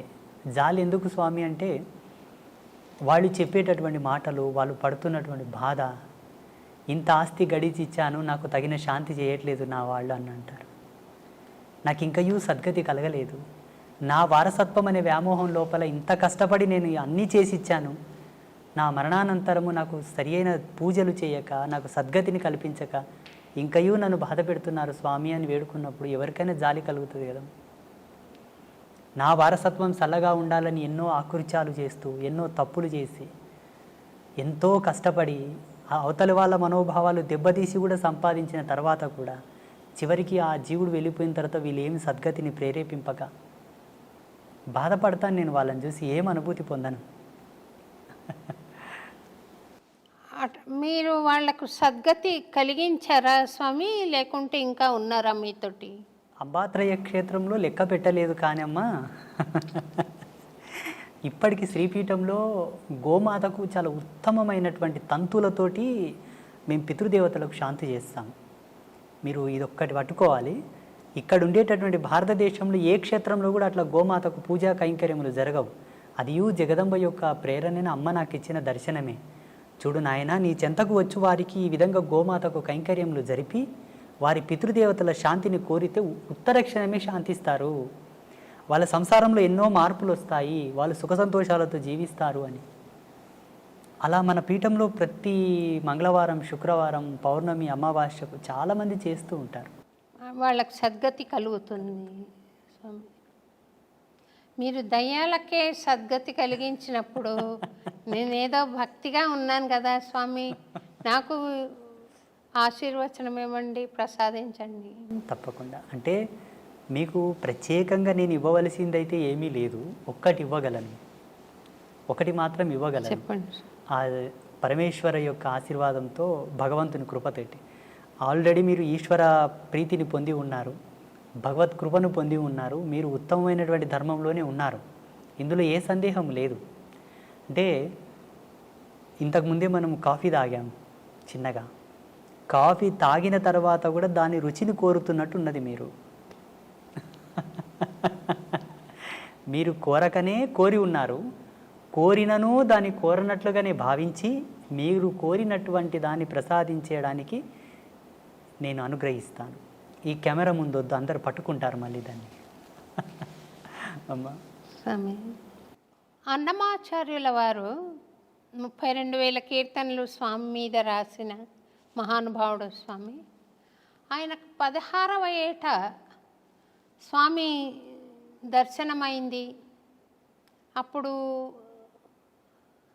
స్వామి ఆయనను, నీ తల్లితో పాటు నీ స్వగ్రామానికి వెళ్ళిపో, తాళ్లపాకకి, నువ్వు పెళ్లి చేసుకో అని ఆదేశం ఇచ్చాడని, రోజుకొక సంకీర్తన తక్కువ కాకుండా నా మీద పాడు నువ్వు అని చెప్పాడని చరిత్ర చెబుతుంది స్వామి. ఆ దర్శనం భౌతికంగా అన్నమాచార్యుల వారు చూసారా, లేక జ్ఞాన జ్యోతి స్వరూపమా? ఎటువంటిది స్వామి? నేను సీరియల్ ఒకటి 6 ఎపిసోడ్లు తీశాను స్వామి. సాక్షాత్తు వెంకటేశ్వర స్వామి వచ్చినట్టుగానే చూపించాలి ఇంకా ప్రేక్షకులకి. కానీ ఎటువంటి స్వరూపం అది? ఇట్లా నడుచుకుని వచ్చి ఇలాగే నిలబడ్డా, లేకుంటే కాంతి నిలబడిందా? ఈయన చూసి ఆనంద పరవశం అయ్యాడు కదా, ఏమిటి ఆ తత్వం అని అనుకుంటున్నాను స్వామి. భగవత్ అంశతో పుట్టిన వాళ్ళు, కారణజన్ములు ప్రత్యక్షంగా మనం ఎలా ఉన్నామో అలాగనే భగవంతుడు దర్శిస్తారు. అది కారణజన్ములకు మాత్రమే సాధ్యం స్వామి. మిగతా ఎవరికి సాధ్యం కాదు. మిగతా వాళ్ళని మనం చూసుకున్నట్లయితే పరిగణలోకి మీరు అన్నట్టుగానే జ్ఞానరూపకంగా వాళ్ళని చూడవచ్చు, భావరూపకంగా తన్మయత్వం చెంది చూడవచ్చు. ఒక ప్రకాశముగా, ఒక జ్యోతి వలె, ఒక కాంతి వలె కూడా చూసి ఆయననే పరమాత్మని వాళ్ళ అభిప్రాయపడవచ్చు. మీరన్నటువంటి అన్నమాచార్యులు ఎవరైతే ఉన్నారో, త్యాగరాజస్వామి, అన్నమాచార్యులు, కాళిదాసు లాంటి వాళ్ళందరూ భగవంతుని చక్షువులతో చూశారు, మాంసనేత్రంలో ముద్దతోనే చూశారు. ఇందులో సందేహం పడడానికి ఏం లేదు, మనకు అనుమానం పడడానికి కూడా ఏమీ లేదు. ఒకవేళ మన అనుభవానికి అది రాకపోవడం వల్ల అనుమానిస్తున్నామేమో. నాకు భావగోచరం ఉంది స్వామి, అంటే మీరు అర్థం చేసుకోగలుగుతారు. రెండోది, భగవాన్ మానుష రూపేణ అని ఎవరైనా వచ్చి ఇంతవరకు ఎప్పుడు మాట్లాడని మాట మాట్లాడడం, చేయని చేష్ట చేయడం నేను చూశాను, అనుభవించాను. ఇది మనిషి చేస్తున్నది కాదు, భగవంతుడు చేస్తున్నది అన్న సంకల్పం ఉంది. అయితే నేను ఆ మహాభక్తులందరూ చూసినట్టుగా స్వామి ఫ్లెష్ అండ్ బ్లడ్లో వచ్చి నిలబడిన దర్శనం నాకు అవ్వలేదు స్వామి. పాట పాడుకుంటున్నప్పుడు ఒక లౌకిక ఆనందం, ఒక లౌకిక అనుభూతి కలుగుతుంది. ఇంత శరీరం ఉండి కూడా ఈ స్పృహ ఉండదు. అంతవరకు నాకుంది, కానీ నేను స్వామిని భౌతికంగా చూడలేదు స్వామి. పరమాత్మని భౌతికంగా చూడాలన్న కోరిక ప్రపంచంలో అందరికీ ఉంది. జిజ్ఞాసులకు అందరికీ ఉన్నది ఈ కోరిక. నేను యావన్ ప్రజాలోకానికి మీకును ఒక సందేశం ఏమి ఇవ్వదలుచుకున్నానంటే, భగవంతుని ఇలా ప్రత్యక్షంగా మనం చూడాలనుకుంటే మనలాగే అందుకు సరి సమానమైనటువంటి ప్రమాణము మనలో ఉండగలగాలేమో నా అభిమతం ఇది. ఎలా? సంస్కారవంతమైన, సంస్కరణతో కూడుకున్నటువంటి జన్మ అయి ఉండవలే, లేదా ఆయన ప్రేరణతో పుట్టినటువంటి కారణ శరీర జన్మనైనా ఉండి ఉండవలే. ఇవి రెండిట్లో ఏ ఒక్కటి ఉన్నా ఆయనతో మనం కుశల ప్రశ్నలు వేయవచ్చు, సంభాషించవచ్చు, మాట్లాడవచ్చు. అందుకు సరి సమానమైనటువంటి ధర్మం మనం ఉండగలగాలి, పాత్రత ఉండగలగాలి. అయితే ఇది చాలామంది ప్రేక్షకులు కానివ్వండి, మీరు కానివ్వండి ఏమనుకుంటారంటే, ఆ సందర్భం ఎప్పుడు ఎలా వస్తుంది, ఎన్నవ ఏట వస్తుంది, ఎన్ని సంవత్సరాల తర్వాత వస్తుంది, ఏవి చేస్తే వస్తుంది అని అంటుంటారు. నేను నమ్మిన ధర్మం ప్రకారంగా, జగదంబ నాకు ఇచ్చిన జ్ఞానం ప్రకారంగా ఎన్నో విద్యలతో, మంత్రతంత్రాలతో, యోగమూలాలతో, ఎన్నింటితో వేదాధ్యయన సంధానముతోటి కనుక మనం చేరలేము. ఒకదానితో చేరవచ్చు. మంచి సత్ప్రవర్తన, సత్యశీలత ధర్మము, మంచి భక్తి, నిష్కల్మషమైనటువంటి భక్తి ఉంటే చాలు. అది అన్నమాచార్యుల వారి యొక్క మనసులో ఉన్నది కాబట్టి భగవంతుడు వచ్చి మాట్లాడాడు. ఏ విధముగానంటే, దగదగ మెరిసే కనకమును పక్కన పెట్టిన అయస్కాంతం ఇనుమును మాత్రమే పట్టుకుంటుంది, కనకమును పట్టుకోదు. ఎందుకు పట్టుకోదు? బంగారు స్వభావం. బంగారు దేదీప్యమానంగా వెలుగుతూ ఉన్నా ఏ ప్రకాశం లేని ఇనుమును మాత్రమే అయస్కాంతం పట్టుకుంటుంది, కనకమును పట్టుకోదు. ఎందుకు పట్టుకోదు? మన రాజసము, మన దర్పణము, మన మేడలు, మన బంగ్లా, మన కార్లు, మన బ్యాక్గ్రౌండ్ అంతా కూడా అక్కడ అయస్కాంతం కనకమును పట్టుకున్నట్లనే మనల్ని భగవంతుడు పట్టుకోడు. కాంతి లేకున్నను గుణధర్మాన్ని బట్టి అయస్కాంతం ఇనుమును పట్టుకున్నట్లనే భక్తుడి యొక్క చిత్తశుద్ధిని, స్వామి భక్తిని, సత్యనీరతిని, ఆయన సత్యశీలతను పట్టుకొని భగవంతుడు దిగివచ్చి వాళ్ళతో మాట్లాడతాడు, కౌగిలించుకుంటాడు. పండరిపుర క్షేత్రంలో సతీ సక్కుబాయి, తుకారం, నామ్దేవ్, ఏక్నాథ్ వీళ్ళందరూ కూడా భగవంతునితో కూర్చొని మాట్లాడారు. ఆయనకు గోరుముద్దలు తినిపించారు పాండురంగానికి. అక్కడ సజీవ సాక్ష్యాలు ఉన్నాయి పండరిపుర క్షేత్రంలో ఇప్పటికీ. నాకు ఆ యోగం ఉందా స్వామి? పరమేశ్వరి ఇచ్చా. ఈ కెమెరాల ముందు అవి మనం చెప్పకూడదు.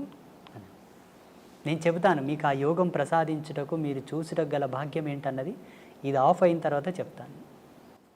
నాకు ఇంతవరకు అయితే ఆ స్వామి నా తండ్రి కొడుకుగా భావించుకుంటాను స్వామి. మనకు గీతాచార్యుడు ఒక ప్రమాణం ఇచ్చాడు. అర్జున, చూడగలిగిన వారు ఎవరైనాను నన్ను చూడవచ్చు, చూడగల మనసుంటే చాలు, చూడగలగాలని ఒక ఆశ ఉంటే చాలు, అలా చూడవచ్చు అని. అప్పుడు ధృతరాష్ట్ర మహారాజు ఒక మాట అన్నాడు, ప్రభు నాకు చూసుటకు యోగ్యత లేదు, నేను అంధుడను, నాకు చూపించండి తండ్రి అంటే తన శక్తిని ధృతరాష్ట్రునికి ఇచ్చి పరమాత్మ దర్శనం చేయించాడా లేదా? మీరు కోరుతున్నది ఒక ధర్మమే. ఇచ్చు యోగ్యులు ఎవరున్నానో మీకు ఆ ప్రసాదం ఇవ్వగలరు, ఆ దర్శనం చేయించగలరు. మీ అనుభవంలో అది చూసి ప్రజాలోకానికి మీరు మెసేజ్ ఇవ్వండి. ఫలానా శ్రీ శ్రీ శ్రీ ఆదిత్య పరాశ్రీ స్వామి నా జీవితంలో నేను కోరగా భగవంతుని నాకు దర్శనం గావించాడు అని మీరు సెలవియ్యండి. తప్పకుండా చెప్తాను స్వామి. ఇన్ని కెమెరా సాక్షిగానే ఇన్ని మంచి మంచి విషయాలు తెలుపుతున్నారు కదా స్వామి, తెలియజేస్తున్నారు. నేను చెప్పేది అవసరమా? వాళ్ళు నేను తెలుసుకుంటున్నానని చెప్పకనే తెలుసుకుంటున్నారు. కానీ నాకు దర్శనమైనప్పుడు మటుకు తప్పకుండా తెలియజేస్తాను స్వామి. నేను ఈ కెమెరా ఆఫ్ అవ్వగానే అందుకు సంబంధించిన మూలాలు నేను వివరిస్తాను మీకు. మీరు తప్పకుండా చేసుకుంటారు అన్న నమ్మకం నాకుంది. సంతోషం మీ స్వామి. లక్ష్యంగా అది మిగిలిపోయి ఉన్నది. స్వామివారు మమ్మల్ని ఇక్కడ పిలిపించారని నేను భావిస్తున్నాను. సంతోషం స్వామి. ఈ ఏమాత్రము భయము భక్తి లేకుండా నాకు ఇక్కడ కన్నా అక్కడ డబ్బు ఎక్కువ వస్తుంది, అక్కడ కన్నా అక్కడ డబ్బు ఎక్కువ వస్తుందని కొంతమంది స్వామి సేవకులు ప్రవర్తిస్తూ ఉంటారు స్వామి. నాకు ఒక స్టూడెంట్ ఆ అమ్మాయి అడిగింది, స్వామిని చూసి భయపడలేదా స్వామి మేడం వాళ్ళు అని. ఎందుచేతనని ఇట్లా భగవంతుడు ఒక వ్యాపార వస్తువు అయిపోయినాడు? ఎందుచేత? వాడి సంకల్పం ఉంటే అది జరగదు కదా స్వామి. ఇట్లా ఎందుకు? అలాంటి వాళ్ళ పూజలు ఎందుకు? అలాంటి వాళ్ళ అర్చనలు ఎందుకు ఆయనకు? ఆయన అనుకుంటే మంచి వాళ్ళని ఏర్పాటు చేసుకోలేరా? తిరుపతిలో ఏవేవో జరుగుతున్నాయని ఒక వినికిడి, ఎందుకు అలా జరిపించుకుంటున్నాడు? ఆయన జగజ్జనకుడు, యావత్ ప్రపంచానికి చక్రవర్తి, విశ్వానికి చక్రవర్తి. ఆయన అనుకుంటే చేయలేనిదేముంది స్వామి? ఎందుకు ఈ జగన్నాటకము ఆడుతున్నాడు? దీనికి ఏమైనా పరమార్థం ఉందా? ఈ సృష్టికి ఒక కారణం ఉందా? ఎందుకు ఇలా జగన్నాటకం సాగుతోందనే దానికి? సమస్త జీవరాశుల యొక్క దాహం తీర్చేది జలము, నీళ్లు. శుద్ధమైనటువంటి నీళ్లతో కూడుకున్న ఒక కొలను ఉన్నది. ఆ కొలనులో అందరూ దాహం తీర్చుకోవలసినని ఒక అవకాశం ఉన్నది. మిగతా జీవరాశులు, మానవాళి అంతా కూడా. అందులో బుద్ధిమంతులు తగినన్ని నీళ్లు తాగి పక్కకు వస్తారు. అజ్ఞానులు నీళ్లు తాగుటయే కాక కాళ్ళు చేతులు కడుక్కుంటారు. మూర్ఖులు కాళ్ళు చేతులు కడుక్కోవడం కాకుండా దాంట్లో ఈత కొడుతూ ఆ నీళ్లను ఒండ్రు చేసేసి ఎవరికి తాగకుండా పనికి రాకుండా చేసేస్తుంటారు. దానికి తగినటువంటి పరిణామం కూడా వాళ్ళు అనుభవించాలి, తప్పదు. ఇది జగత్ సత్యం. ఈ ప్రపంచంలో ఏ అవస్థతోనైనా దేనితోనైనా ఆడుకోనవచ్చును, ఏ బంధంతోనైనా ఆడుకోనవచ్చును, కానీ భగవద్బంధంతో ఆడుకోకూడదు. భగవంతుడు ఆట కాదు, అనుభూతి. భగవంతుడు వ్యాపారం కాదు, పరమ భక్తి. అక్కడ వ్యాపారం మొదలైంది, ఆట మొదలైందంటే జీవితానికి వచ్చేటటువంటి అనర్థాన్ని కూడా అనుభవించాలి. జాగ్రత్త, ఇది సత్యం. ఆ మాత్రం విషయ జ్ఞానం లేకుండా ప్రవర్తిస్తున్నారంటే వారు కలియుగంలో ఉన్న రాక్షసులే. ఈ కలియుగంలో నడయాడుతున్న రాక్షసులు. భగవంతుడు దిగివచ్చి వాళ్ళకు జ్ఞానం చేసి వాళ్ళని సన్మార్గంలోకి తీసుకురావచ్చు కదా స్వామీజీ అని మీరు అనుకునవచ్చును. భగవంతుని శక్తిని ఈ పామరులతో తూలనాడబడదు. వాళ్ళకు జ్ఞానం కలిగించి వాళ్ళని యథాతథంలోకి తీసుకురావడానికి భాగవతులు ఉన్నారు. ఆయన సేవతో ఆయన నామాన్ని ప్రచారం చేస్తున్నట్టు పుణ్యాత్ములు ఉన్నారు. వాళ్ళు తీసుకురావాలి. వాళ్ళ చేత కాని సందర్భంలో అప్పుడు భగవంతుడు తిరిగి వస్తాడు. స్వామి సేవకులం మేము ఉన్నాము కదమ్మా. ఫస్ట్ దూతలు వెళ్తారు నేరస్తునికి. దూతలు వెళ్ళి ఆ నేరం యొక్క సమాచారం చెప్పి తీసుకొని వస్తారు రాజు చెంతకు. ఆయన రాకపోతే రాజు దిగి వస్తాడు. ఇప్పుడు తిరుమల క్షేత్రంలో జరుగుతున్నటువంటి ప్రతి అనర్థము అక్కడ వాస్తవంగా చాలా తప్పులు జరుగుతున్నాయి. తిరుమలలో చాలా వికృతాలు కూడా జరుగుతూ ఉన్నాయి. ఎటువంటివి జరుగుతున్నాయి అంటే మాలాంటి ధర్మపరులు కూడా అక్కడ వెళ్ళడానికి ఆలోచించాల్సి వస్తుంది. ఇప్పుడు ప్రస్తుతం మొన్ననే వెళ్ళొచ్చాను నేను. ఇవి జరగడానికి గల కారణం ఏంటంటే రాజకీయ దౌర్బల్యం. స్వామివారికి రాజకీయపు హక్కులు కలిగించారు కాబట్టి అక్కడ ఇవి జరుగుతూ ఉన్నాయి. అవి తొలగాలి. 2, మనకుండేటటువంటి శ్రీ వైష్ణవ పరంపరకు ఉండేటటువంటి స్వాములందరూ కూడా మౌనంగా కూర్చోవడం తగదు. స్వాములందరూ, పీఠాధిపతులందరూ కూడా మౌనంగా ఉన్నారు. అది తగదు. అది వాళ్ళు అలా ఉండడం చేత వీళ్ళు విజృంభిస్తున్నారు. ఎంతకు భగవంతుని యొక్క త్రిపుండ్రములను ధరించి భగవంతుని యొక్క నామాన్ని చెబుతున్న మనకు ఆయనను రక్షించుకునే హక్కు మనకు ఉంటుంది. మన తల్లిదండ్రుల మీదకి ఎవరన్నా వస్తే మనం ఊరకుంటామా? ఊరక ఉండము కదా, తిరగబడతాం. అతడు సర్వులకు తండ్రి. ఆ తండ్రిని దిగివచ్చి ఈ పామరుల మీద పోరాటం చేయి వాళ్ళని మార్చడం కూడా ధర్మం కాదు. మనం ఉన్నాం, మనం ప్రశ్నిద్దాం, పోరాడదాం. ఆ బాధ్యతగా ఆ దిశగా కొన్ని సంఘాలతో నేను మాట్లాడి, హిందూ ధార్మిక సంఘాలతో నేను మాట్లాడి, అయ్యా తిరుమలలో ఇవి జరుగుతూ ఉన్నాయి, కొంత మీరు మాట్లాడండి, మీ ఫౌండేషన్ ద్వారా మాట్లాడండి, మీ యొక్క సంఘం ద్వారా మీరు మాట్లాడండి. ఈనాడు మాట్లాడిన మాట ఒక మహావృక్షం అవుతుంది భావితరాలు అని చెప్పేసి మొన్న రీసెంట్గా చాలామంది నేనే పురమాయించడం జరిగింది. అవునా స్వామి? ఇప్పటికీ నేను అక్కడ తిరుమల వెళ్ళినప్పుడు స్వామివారిని చూసిన వెంబడి అక్కడ ఏమి పొరపాట్లు జరుగుతున్నాయో పట్టుకుంటాను నేను. భక్తులకు కానీ, పుష్కరిణిలో కానీ, స్వామివారి సేవలో కానీ ఆచార్య సమూహం చేసేటటువంటి తప్పులు కూడా పట్టుకుంటాను నేను. జగదంబ ఆ జ్ఞానం ఇచ్చింది కాబట్టి స్వామివారి ఆ బాధ్యత మాలాంటి వారి యొక్క మదిలోకి తీసుకొస్తాడు. దైవం మానుష రూపేణ అని మీరే అన్నారు కదమ్మా. సమబుద్ధితో పోరాటం భగవంతుడు చేయవలే. ఇక్కడ ఉండేటటువంటి మానవుని శక్తి భగవంతుని శక్తి సమమా? కాదు. ఆయన పోరాడవలసింది, కాపాడవలసింది చాలా ఉంది. అనేక కోటాను కోట్ల బ్రహ్మాండాలను అధిపతిగా పరిపాలించు స్వామిని, ఈ భూమిలో మనమెంత, మన మీద ఆయన పోరాటానికి రావడం ఏమిటి? తిరుమల తిరుపతి దేవస్థానం వారు మీ బోటి ఆధ్యాత్మికవేత్తల సూచనలు గ్రహించి అక్కడ పవిత్రతను నెలకొల్పితే బాగుంటుందని నేను కూడా భావిస్తున్నాను స్వామి. తప్పకుండా మనకు ఆగమశాస్త్రం ప్రకారంగా అక్కడ వైఖానస సాంప్రదాయం ప్రకారంగా స్వామివారికి పూజలు జరుగుతూ ఉన్నాయి స్వామి. అయినప్పటికీ ఆ పరంపరను అలాగే కొనసాగిద్దాము. కానీ మారుతున్న కాలాన్ని బట్టి ప్రజలకు ఏం అవసరమో మేము తిరుగుతున్నాం, మాకు తెలుసు. జనబాహుల్యంలో తిరుగుతున్నాము.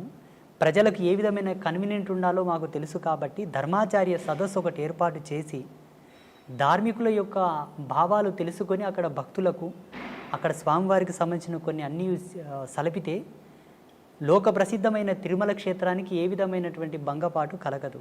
ఇప్పటికీ స్వామివారి యొక్క కీర్తి, స్వామివారి యొక్క గొప్పతనము, స్వామివారి యొక్క క్షేత్రం మహిమ ఎన్నటికీ తగ్గదు. భువి ఆకాశములు ఉన్నంత వరకు, యుగధర్మం ఉన్నంత వరకు స్వామి రారాజే. చాలామంది తిరుమలలో వైభవం తగ్గుతుంది, తిరుమల క్షేత్రం మూతపడుతుంది, తిరుమలకు జనాలు వెళ్ళరు అని కొంతమంది స్వామీజీలు మీడియా ముందు చెప్తున్నారు. అది తప్పు. ఈ భూమి ఆకాశము పంచభూతాలు ప్రేరేపకమయ్యేంత వరకు స్వామివారు ఈ చక్రవర్తి కలియుగానికి. కాకపోతే అక్కడ ఉండేటటువంటి ఆచార్య మండలి ఒక పొరపాట్లు, అధికారికుల పొరపాట్లు ఉన్నాయి కొన్ని. వాటిని సవరించాలి. స్వామి నాకొక అలవాటో యావానాలో తెలియదు కానీ నేను చిన్నతనంలో అంటే మరీ చిన్నదాన్ని కూడా కాదు, 25 ఆ ఏళ్ళప్పుడు గుడికి వెళ్ళి నమస్కారం చేస్తూ పూజారి దృష్టి కొంచెం మరల్చగానే గర్భగుడిలోకి వెళ్ళిపోయి పాదాలు పట్టుకొని నమస్కారం చేసి వచ్చేదాన్ని. వాళ్ళు కోప్పడేవాళ్ళు, స్వామి ఏమ్మా మీకు కూడా చెప్పాలా అని నన్ను కోప్పడేవాళ్ళు.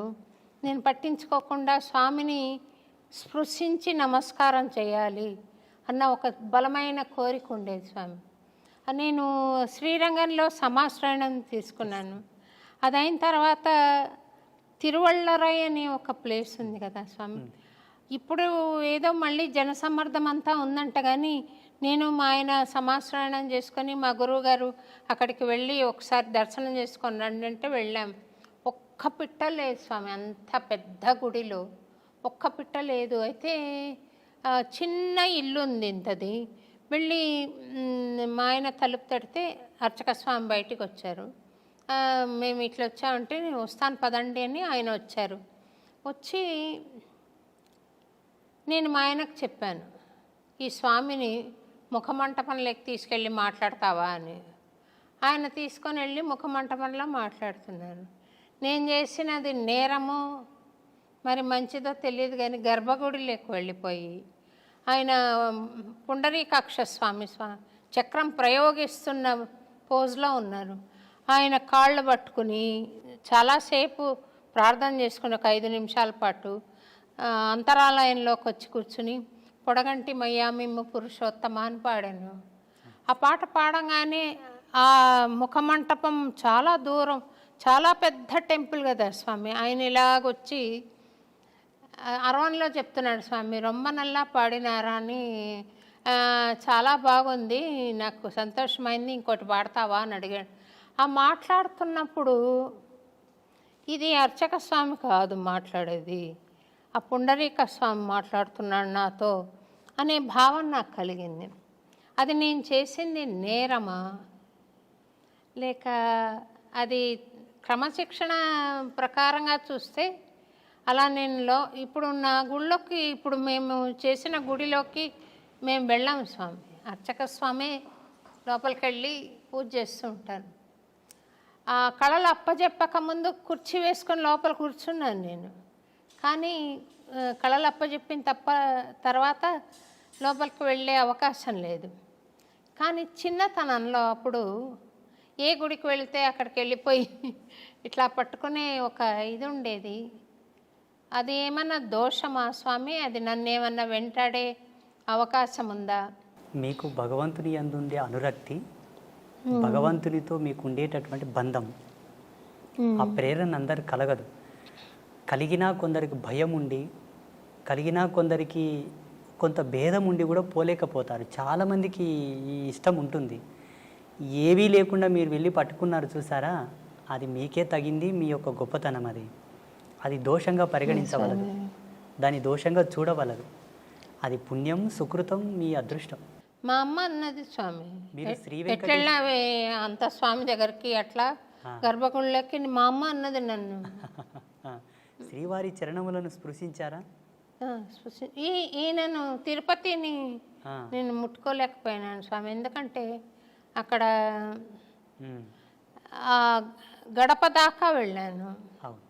అది మహాభాగ్యమే, చాలా సుకృతం, అది అదృష్టం. అది గడప దాకా వెళ్ళి స్వామిని పాడుకున్న సందర్భం ఉంది. ఆ బంగారు వాకిల్లో కూర్చుని స్వామిని చూస్తూ పాడిన చాలా ఏళ్ల క్రితం. ఇప్పుడు ఆ అవకాశం అక్కడ తీసేశారు. తర్వాత గర్భగుడి లోపలికి వెళ్ళలేదు, కానీ అంచులలో నిలబడి స్వామిని దర్శించిన అవకాశం, మహద్భాగ్యం ఉంది స్వామి. మీరు ఒక్క మాటలో చెప్పాలంటే విశేషించి మీరు కారణ జన్ములే స్వామి. ఎందుకంటే స్వామివారి యొక్క నామాంకితం చేతనే మీకు బహువిధమైన ప్రజ్ఞాపాఠవాలు సిద్ధించాయి. సమాజంలో మీకు గుర్తింపు ఉన్నది కూడా స్వామివారి యొక్క నామాంకితం చేతనే. అన్నమాచార్యుల వారి యొక్క సంకీర్తనలను ఇప్పటికీ డాక్టర్ శోభారాజు గారే ఒక అంబాసిడర్గా ఉన్నారు అంటే ఆ క్రెడిట్ మీకే దక్కింది కదా స్వామి. సంతోషం. ఇప్పుడు ఎవరిని గొప్ప గొప్ప వాళ్ళని ఎవరిని అడిగినా సోషల్ మీడియా మాధ్యమంగా కూడా మిమ్మల్ని చూడాలనుకున్నప్పుడు స్వామివారి సంకీర్తనతోనే చూడాల్సి వస్తుంది. అది మీ అదృష్టం అమ్మా, మీ సుకృతం. సంతోషం స్వామి. ఈ అన్నమాచార్య భావనావాహిని పక్షాన మేము తరగతులు నిర్వహించడం, కార్యక్రమాలు ఇవ్వడం, ఉపశమన సంకీర్తనం అని ఎవరన్నా బాధలో ఉంటే మా ఖర్చులతోటే వెళ్ళి పాడడం అక్కడ. తర్వాత సంకీర్తన ఔషధం అని ఇలాంటి కార్యక్రమాలు చేస్తూ వస్తున్నాను స్వామి. ఇంకేదైనా స్వామి నాకు చెప్పాలనుకున్నది, ఇది చెయ్యి అని చెప్పాలనుకున్నది ఏదైనా ఉందా స్వామి? ఒక చిన్నది మీకు బాధ్యతగా మిగిలిపోయి ఉన్నది, ఒక్క కార్యం మిగిలిపోయి ఉన్నది, అది మీకు సెలవిస్తాను నేను. స్వామివారి ప్రేరేపకముగా అన్నమాచార్యుల వారి యొక్క ఆదేశానుసారంగానే నేను మీకు ప్రబోధం చేస్తాను. అది మీరు చేయగలరు, ఇక్కడే చేయొచ్చు, ఇక్కడ చేస్తారు. అది త్వరలోనే జరిపించేద్దాము. నేను ఉంటాను. మీరు వస్తారా స్వామి? సంతోషం స్వామి. నేను సర్వదా మీకు విధేయుడనే. మీ భావానికి, మీ యొక్క గుణగణములకు నేను దగ్గరగానే ఉన్నాను. మీరు సంకీర్తనాలాపనతోటి భగవంతుని చేరుతున్నారు, మేము యోగ తపస్సుతోనే చేరుతున్నాము. మీదును మాదును ఒకే ప్రయాణమే. ప్రయాణంలో వాడుతున్న వాహనములు వేరు, ప్రయాణం ఒకటే. మీరు ఒక వాహనంలో, మేము ఒక వాహనంలో వస్తున్నట్టు లెక్క. ఇద్దరి గమ్యం ఒకటే. మీకు చాలా దగ్గరగా ఉన్నాము. ఆ రోజు రాకపోవడానికి కారణం జగదంబ, ఈరోజు రావడానికి కారణం కూడా అమ్మ స్వామివారే. ఇక్కడ మీరు కొంత బాధపడి ఉన్నమాట నాకు అర్థమైంది. స్వామి ఎందుకు రాలేదు, గురువుగారు ఎందుకు రాలేదు అని మీరు కొంత మతన పడ్డమాట వాస్తవమే. నేను నిమిత్త మాత్రుని. ఇప్పటికీ నేను అంబాత్రయ క్షేత్రంలో మా శిష్య బృందానికి అంతా చెప్తుంటాను, నేను నిమిత్త మాత్రుని. నా ఫోటో ఎక్కడ ఫ్లెక్సీలో వేయకండి, ఎక్కడ కూడా నా గుర్తింపు రాకుండా చూడండి అంటాను. వాళ్ళు వినరు. వినకనే అక్కడక్కడ కొన్ని ఫ్లెక్సీలలో ఫోటోలు వేస్తారు. నేను ఆ ఫోటోను చూడను, తలదించుకుంటాను. నాకు స్వయం ప్రకటితం ఇష్టం ఉండదు. అదే తపస్సు తగ్గుతుంది, అక్కడ తపస్సు క్షీణం అవుతుంది. స్వయం ప్రకటితం తపక్షీణం. మేము ఎక్కువ అద్దంలో ముఖం కూడా చూడకూడదు. మా భృకుటిని మేమే దర్శించిన ఎడల మా యోగ మహిమ తగ్గుతుంది. ఏదియూ అడిగి తీసుకోకూడదు, మా తపస్సు క్షీణం అవుతుంది. కోరడం మాకు ధర్మం లేదు, అడగడం మాకు హక్కు లేదు, మాకు మేముగా ప్రమోట్ అవ్వడం కూడా మాకు ఇష్టం లేదు, ఉండకూడదు. అది నిషిద్ధం. నిరాడంబర తత్వంతో ఉండిన ఎడల మేము అనుష్ఠానము చేయకపోయినా మా తపస్సు పెరుగుతూ ఉంటుంది, ఆటోమేటిక్గా అప్డేట్ అవుతూ ఉంటుంది. సంగీత క్యాసెట్స్ అని ఒక కంపెనీ ఉండేది స్వామి, దానికి నేను పాడేదాన్ని డివోషనల్స్. వాళ్ళు మీ పిక్చర్ ఇవ్వండి ఇందులో వేస్తామన్నారు. నా పిక్చర్ వద్దు, అన్నమాచార్య బొమ్మ వేయండి అని చెప్పాను. అంటే అప్పటి నా ఆలోచన ప్రకారం అది చెప్పాను నేను. చెప్తే మీ మీద ప్రేమతో మేము అడగట్లేదమ్మా పిక్చర్ ఇవ్వమని, మాకు వ్యాపారం కావాలి, మాకు తప్పకుండా ఉంటే తప్ప ఫలానా సింగర్ అని మాకు ఉంటే తప్ప మాకు వ్యాపారం జరగదు అని అన్నారు. అయినా నేను ఆ క్యాసెట్ పిక్చర్ ఇవ్వకుండానే విడుదల చేశారు. తర్వాత వాళ్ళు పట్టుబట్టి అది వేశారు. కానీ నాకు వాళ్ళ ఆంతర్యంలో ఒక కారణం, ఒక హేతుబద్ధంగా ఉంది అని అనిపించినది ఏమంటే, ఇప్పుడు మీరు త్రికరణ శుద్ధిగా చేస్తున్న సేవ అంబత్రయి క్షేత్రంలో ఉత్తరోత్తర వస్తారు స్వామి, తప్పకుండా వస్తారు. వాళ్ళు వాళ్ళు చెప్పుకున్నా మనకు నష్టం లేదు, మీ సంకల్పానికి నష్టం లేదు. ఈ క్షేత్రం మేమే పెట్టాము, స్వామికి జ్ఞానబోధన నేనే చేశానని చెప్పే వాళ్ళు కూడా ఉంటారు కొంతమంది. అట్లా మీ క్షేత్రం గురించి నేను మాట్లాడటం భావ్యం కాదేమో, కానీ ఉంటారు అలాంటి వాళ్ళు ప్రతి దగ్గర. అది అరికట్టడానికి ఈ సంస్థ ఫలానా వాళ్ళ ద్వారా, ఇప్పుడు రామకృష్ణ మిషన్ అంటారు, ఆయన రామకృష్ణ మిషన్కి ఆయన బొమ్మ వేసినా పేరు పెట్టినా ఆయనకు చెందదు ఇప్పుడు, అయినా కూడా పెడతారు. ఎందుకనంటే ఆ మహానుభావుడి ద్వారా సాగుతున్న ఆదిమూలం ఆయన అన్నట్టు సాగుతూ ఉంటుంది. అందుకని అయినా మీరు ఆ ఫ్లెక్సీల్ని మన్నించాలి అని నేను కోరుకుంటున్నాను స్వామి. అదే దశకంలో నడుస్తుంది. నేను ఇష్టపడకపోయినా వాళ్ళు మీరు అన్నట్టుగానే భావించి చేస్తున్నారు కార్యక్రమాలు. ఎక్కువగా ఎందుకో శ్రద్ధ కలగదు అందుపైన.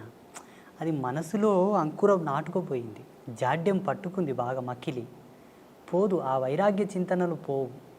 వాళ్ళు ప్రేమతో ఏదైనా వండి తెచ్చినా తిన్నామన్నా ఆ నాలుక కోరదు.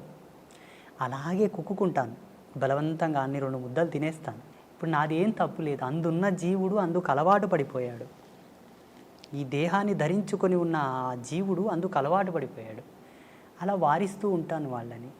చూడండి, ఇది లోక కళ్యాణం కొరకు స్థాపితమైన క్షేత్రము, ఆడంబరాల కొరకు స్థాపన కాలేదు అని వాళ్ళని అట్లా వారిస్తూ ఉంటాను. ఎందుకంటే వాళ్ళలో కూడా జాగరూకత ఉండాలని, ఆ భద్రతా భావం ఉండాలని, ఎక్కడ కూడా ధర్మాన్ని తప్పొద్దు, ఇది ఆడంబర క్షేత్రంగా మనం క్రెడిట్ కావద్దు అన్న ఒక భావన.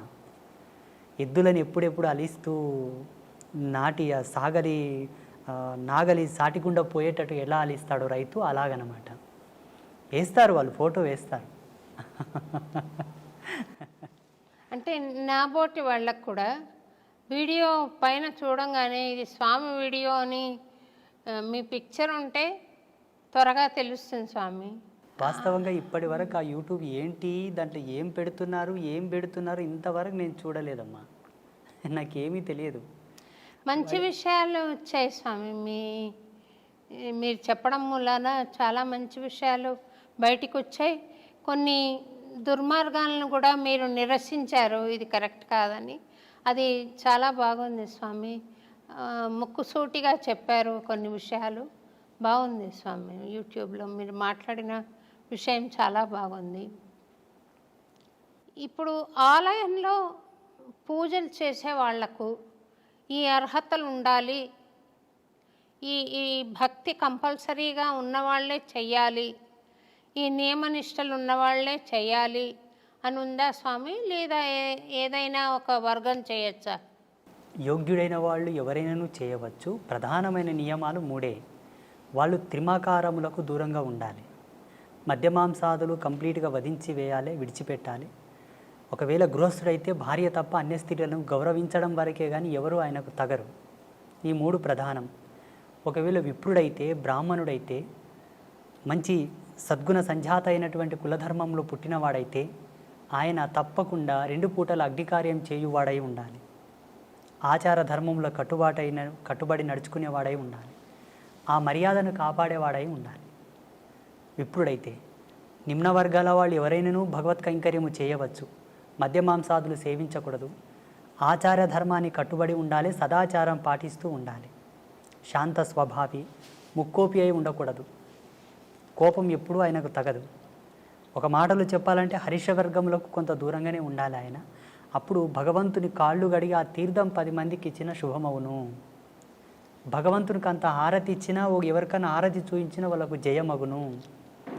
భగవంతుని నామాను పలికి వాళ్ళని శుభమని దీవించిన వాక్కు ఫలించును. ఈ హరిషడ్ వర్గములను దగ్గర పెట్టుకొని, త్రిమాకారములను నీ వంట పెట్టుకొని గనక దేవుని పాదాలు కడిగి వాళ్ళకి తీర్థం ఇస్తే వాళ్ళకు శుభమగునేమో భగవంతుని అనుగ్రహం చేత. నీవు కొంత ఇబ్బంది పాలవుట తథ్యం. అర్చకుడు ఎవరు ఎప్పుడే కానీ అలా ఉండకూడదు.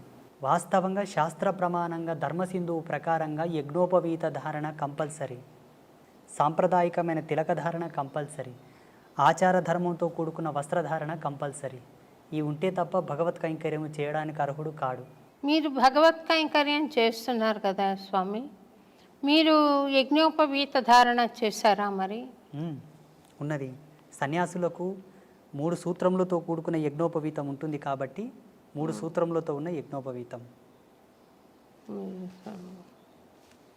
మేము బ్రహ్మచర్యములు అంటే సన్యాసంలో ఉన్నాం కాబట్టి 3 సూత్రములు మాకుంటాయి. పెళ్లి కాని వాళ్ళు 6 సూత్రములు, పెళ్ళైన వాళ్ళు 9 సూత్రములు ధరించుట మనకు సాంప్రదాయకంగా వస్తున్నటువంటి పరంపర. ఆ సంప్రదాయాన్ని అనుసరించి మాకు 2010వ సంవత్సరంలోనే జరిగింది. 2010వ సంవత్సరం, ఇప్పటికీ 14 సంవత్సరాలు అయింది. నేను శ్రీమాత యొక్క చరణములను పట్టుకున్న తర్వాత నా జ్ఞానం ఇష్టపడి నాతో వచ్చి జ్ఞానోపదేశం స్వీకరించి, ఉపదేశ సంస్కారం స్వీకరించి, నీ జ్ఞానం నీ తపస్సును మాకును ప్రబోధం చేయి నాయనా అని అడిగిన వాళ్ళందరికీ కూడా సంస్కారబద్ధంగా వాళ్ళకు యజ్ఞోపవీత ధారణ చేయించి వారికి తగు పద్ధతులతో శుద్ధిని గావించిన తర్వాతనే మంత్రదీక్ష, మాలధారణ, దీక్షా ప్రధాన సంస్కారం చేసి ఉన్నాను. చాలామందికి నేను యజ్ఞోపవీతం వేశాను, వ్యసనాల నుంచి దూరం తీసుకొచ్చాను, భగవంతునికి దగ్గర చేశాను, శాస్త్రానికి, ధర్మానికి, సిద్ధాంతానికి పాత్రులను చేశాను చాలామందిని. నా సంకల్పం అదే. అంటే ఏ వర్గమైనా మీరు స్వీకరించి చేశారా స్వామి? 100కు 99% మంది ఇప్పటి వరకు జగదంబ యొక్క మంత్రదీక్షను పొందిన వాళ్ళందరూ కూడా బడుగు బలహీన వర్గాల వాళ్ళే, సబ్బండ వర్ణాల వాళ్ళే. ఆ 90% వదలగా మిగిలిన 10% మంది బ్రాహ్మణులు కూడా ఉన్నారు మా భక్తులు. సద్బ్రాహ్మణులు విశిష్ట పరంపరానుగతంగా ఉండేవాళ్ళు కూడా వచ్చి, అయ్యా మీరు చెబుతున్న మాట ఈశ్వర ప్రమాణంగా ఉన్నది, మాకు పూర్వపు గురువులు ఉన్నప్పటికీ మీ చేత ఏదో పొందదలిచాము, ఏదని అనుగ్రహించండి అన్నారు. ఇచ్చాను. ఏదో 2 బీజమంత్రాలు, 2 శ్లోకములు, ఒక పారాయణము, ఏదో మీరు ఇప్పించండి, ఒక 41 రోజు చేసుకున్న మా జన్మ పావనమగును అని అడిగిన వాళ్ళు ఉన్నారు. అమ్మగా నేను ఇచ్చాను, వాగ్దేవతగా ఇచ్చాను, నేనుగా ఇవ్వలే. ఆ వాణి సరస్వతి యొక్క ప్రతిరూపకంగా నేను వాళ్ళకు మంత్రదీక్షలు ఇచ్చాను. ధనము కోరిన వారికి లక్ష్మీ రూపకంగా అనుగ్రహించాను. శక్తి సంపత్తి, రాజకీయ శక్తి కోరిన వారికి కాళీ రూపంలో అనుగ్రహించాను. ఎవరు ఏమి కోరదలిస్తే ఆ విధంగా నేను అనుగ్రహించాను. అమ్మగా ఇచ్చాను, నేనుగా ఇవ్వలేదు. అమ్మగా నాకు కూడా ఆశీర్వాదమేమండి స్వామి. మీకు 3 అమ్మల యొక్క కృపను ప్రసాదిస్తాము, దాంట్లో ఏ సందేహము లేదు. త్రిమాతల యొక్క కృపను మీకు ప్రసాదిస్తాము. మీరు ఒక మాట ఇవ్వాలి నాకు. చెప్పండి స్వామి. ఈ వీడియో మాధ్యమంగా ఆ 3 అమ్మలుగానే నేను అడుగుతున్నాను. మీకున్నటువంటి గానామృతము చేత మేము వాగ్గేయకారకులు ఎవరైతే పాటలు పాడేవాళ్లను శాస్త్ర పరిభాషలో ఒక మాట అంటాం, మేము గంధర్వ శిఖామణులు అంటాము. ఆ అంశతో పుడతారు వాళ్ళు. మీరు అదే అంశతో జన్మించారు కాబట్టి ఈశ్వర ప్రీతి పొందుటకు వాళ్ళు తొందరగా ఆ పాత్రత పొందిన వారయ్యే పుడతారు.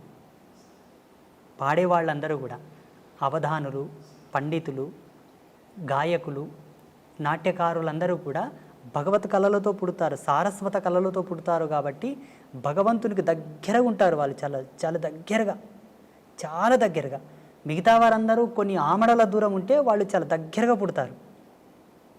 అలా టచ్ అయిపోవడమే ఉంటుంది. అలా అయితేనే ఆ అంశతో పుడతారు. ఆ గొంతులో ఆ గానం అనేది ఆలాపన అవుతుంది. అంతటి సారస్వత సామ్రాజ్యంతో జన్మించినప్పటికీ కూడా కొంతమంది ట్రెండులో పడిపోయి, సోకాళ్ళు మాయలో పడి, బొట్టు పెట్టుకోకుండా కాళ్ళకు చెప్పులు వేసుకొని రకరకాలుగా భగవంతుని పాటలు పాడుతున్నారు చూసారా, అది కొంత నిషిద్ధం. నీవు నార్మల్ సాంగ్స్ పాడేటప్పుడు ఎలాగైనా పాడు, భగవంతుని గానము మీరు ఆలాపించేటప్పుడు కొంత సాంప్రదాయికత, ఆ విలువను కాపాడాలంటే. అక్కడ స్వామివారి యొక్క లీలను మనం పాడుతుంటాము, గొప్పతనాన్ని చెబుతుంటాము. కాబట్టి ఎవరైతే ఈ యొక్క గానము యొక్క మర్యాదలను కాపాడుతూ ఆ సారస్వత కళలను ఆలాపిస్తుంటారో వాళ్ళు భగవంతునికి ఐక్యం అవడం తథ్యం. అయిన వాళ్ళు చాలామంది ఉన్నారు. త్యాగరాజ మహాస్వామి, కాళిదాసు, అన్నమాచార్యుల వారు, తుకారం కానీ వీళ్ళందరూ కూడా పాటల చేతనే భగవంతుని పిలిచారు. పాట చేతనే భగవంతుని పిలిపించి గోరుముద్దలు పెట్టించారు. పాటకెంత ప్రతిభ ఉన్నది, ఎంత పవర్ ఉన్నదో చూడండి. మేము ఆధ్యాత్మిక వారసత్వంలో ఒక మాట చెప్పుకుంటాం స్వామీజీలం, మంత్రములు కోటు సంధించినను రాని భగవంతుడు ఒక్క పాట చేత వచ్చునట. పాటకంత మాధుర్యం ఉంది, అంత పారవశ్యం ఉన్నది. మంత్రానికి రూఢీ ఛందస్సు ఉంటుంది. ఆ ఛందస్సును అనుసరించే భగవంతుని ఆకర్షించగలదు. పాటకు రూఢీ ఛందస్సు లేదు, ఎక్స్ప్రెస్ వే. ఆ గానమునకు అలా లయను శృతిని కలిపి పాడగలిగితే ఈశ్వరుని యొక్క హృదయమును ద్రవింపజేసి పరవశింపగలదు, పిలవగలదు. అలా మనసు పెట్టి పాడాలి. అదే ఛందస్సును అనుసరించి అంబాత్రయ క్షేత్రంలో కొలువుదీరినటువంటి ముగ్గురమ్మలకు మీరు ఒక పాటను పాడి మాకు ప్రసాదించాలి. మహాప్రసాదం స్వామి, తప్పకుండా. మేము అంబాత్రయ క్షేత్రంలో పద్మశ్రీ డాక్టర్ శోభారాజు గారు పాడిన పాటను ఒక శిలాపలకంను రచిస్తాం. అక్కడ ఆ పీఠం మీద ఎవరో చిన్న చిన్న వాళ్ళు భజన సంకీర్తనలు పాడారు, కొన్ని తత్వగీతములు పాడారు, ఇంకా కొన్ని పాటలు పాడారు. కానీ ప్రాముఖ్యతను వహించినటువంటి సంగీత గానామృతము మీ చేత రావాలన్నది మా కోరిక. తప్పకుండా వస్తాను స్వామి, తప్పకుండా చేస్తాను స్వామి. నేను మొన్న వచ్చినప్పుడు కూడా ఒక అమ్మవారికి నివేదన చేశాను ఒకటి. చాలా అద్భుతంగా ఆ రోజు మీరు పాడుతుంటే మేము ఎక్కడనో కనెక్ట్ అయిపోయాము ఆ పాటకు.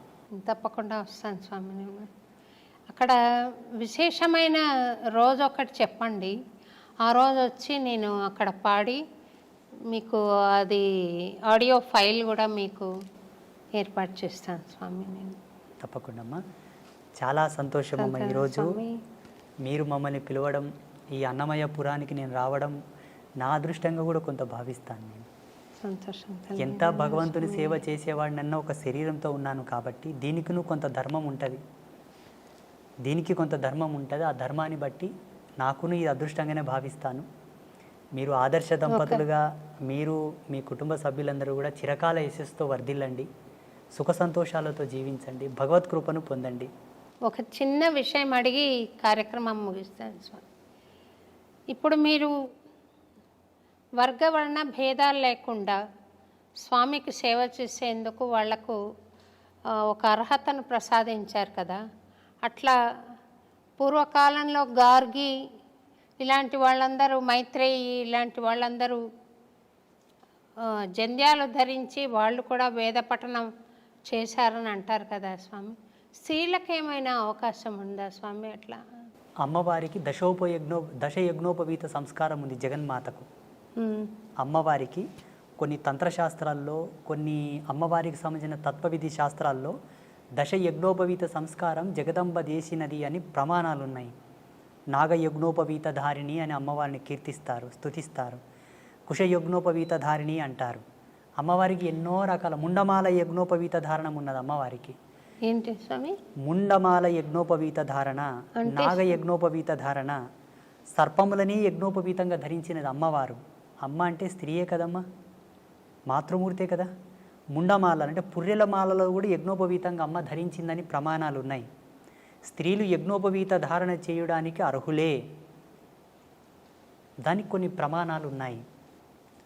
ఆమె యోగ్యత, ఆమె యొక్క పాత్రత, ఆమె స్థితిని అనుసరించి ఆమె ధరించుటకు యోగ్యురాలా కాదా? యోగ్యురాలు అయితే తప్పకుండా సంస్కారం చేయించి ఆమెను భగవంతుని కైంకర్యములకు పురమాయించవచ్చు. కొన్ని పద్ధతులు ఉన్నాయి దాంట్లో, కొన్ని పద్ధతులు, కొన్ని ధర్మసూత్రాలను అనుసరించి ధరించవలసి ఉంటుంది. ఉదాహరణకు డాక్టర్ పద్మశ్రీ శోభారాజు గారికి మాత్రమే ఆ బిరుదు దక్కింది. వారి గొప్పతనాన్ని అనుసరించి ఆ బిరుదు దక్కింది. కేంద్ర ప్రభుత్వం ఆ బిరుదును వారికి ప్రదానం చేసింది. చాలామంది పాటలు పాడేవాళ్ళు ఉన్నారు, భగవంతుని కీర్తనలు పాడేవాళ్ళు ఉన్నారు, అందరికీ ఆ ప్రతిష్ట రాలేదు. అందరిలో మిమ్మల్ని గొప్పవారిగా గుర్తించి అది ఇచ్చారు మీకు ప్రదానం. అలాగే యజ్ఞోపవీత సంస్కారం కూడా అర్హత కలిగిన వాళ్లకు చేయవచ్చు, మహిళలు కూడా చేసుకోవచ్చు. మీరు చెప్పినటువంటి గార్గి కానివ్వండి, మైత్రేయి కానివ్వండి, వీళ్ళందరూ కూడా అట్టి ప్రమాణాన్ని అనుసరించే ధరించి వేదాంత సంభాషణ చేశారు. సంతోషం స్వామి. మీరు మహబూబ్ నగర్లో చాలా దూరం నుండి 4 గంటలు ప్రయాణం చేసి పాలు మటుకు తీసుకుని ఇంత దూరం వచ్చారు.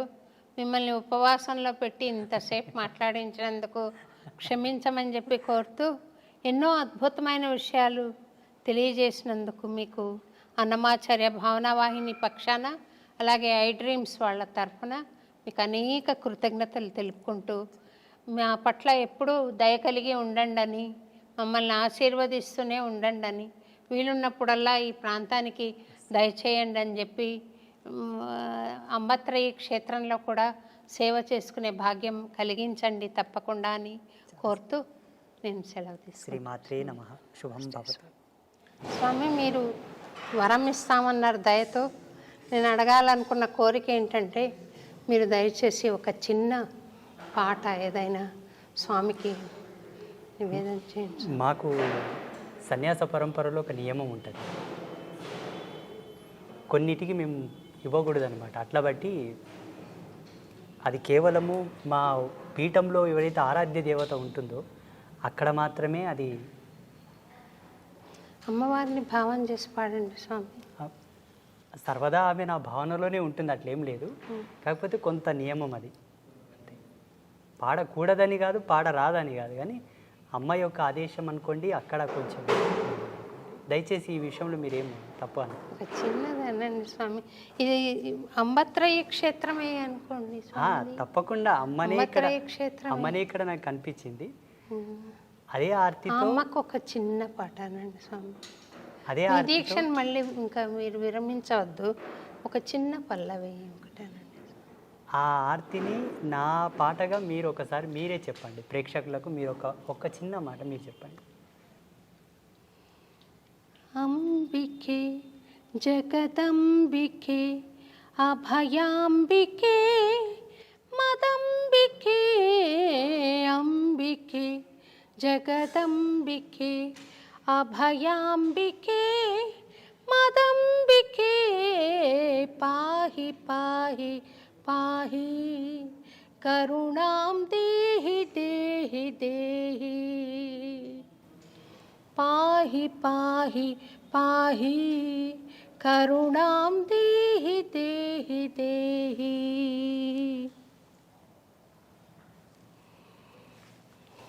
మా గాత్రమే మీరు తీసుకున్నట్టుగా, మీ గాత్రమే భగవంతుడు ఇచ్చినట్టుగా ఇది భావన.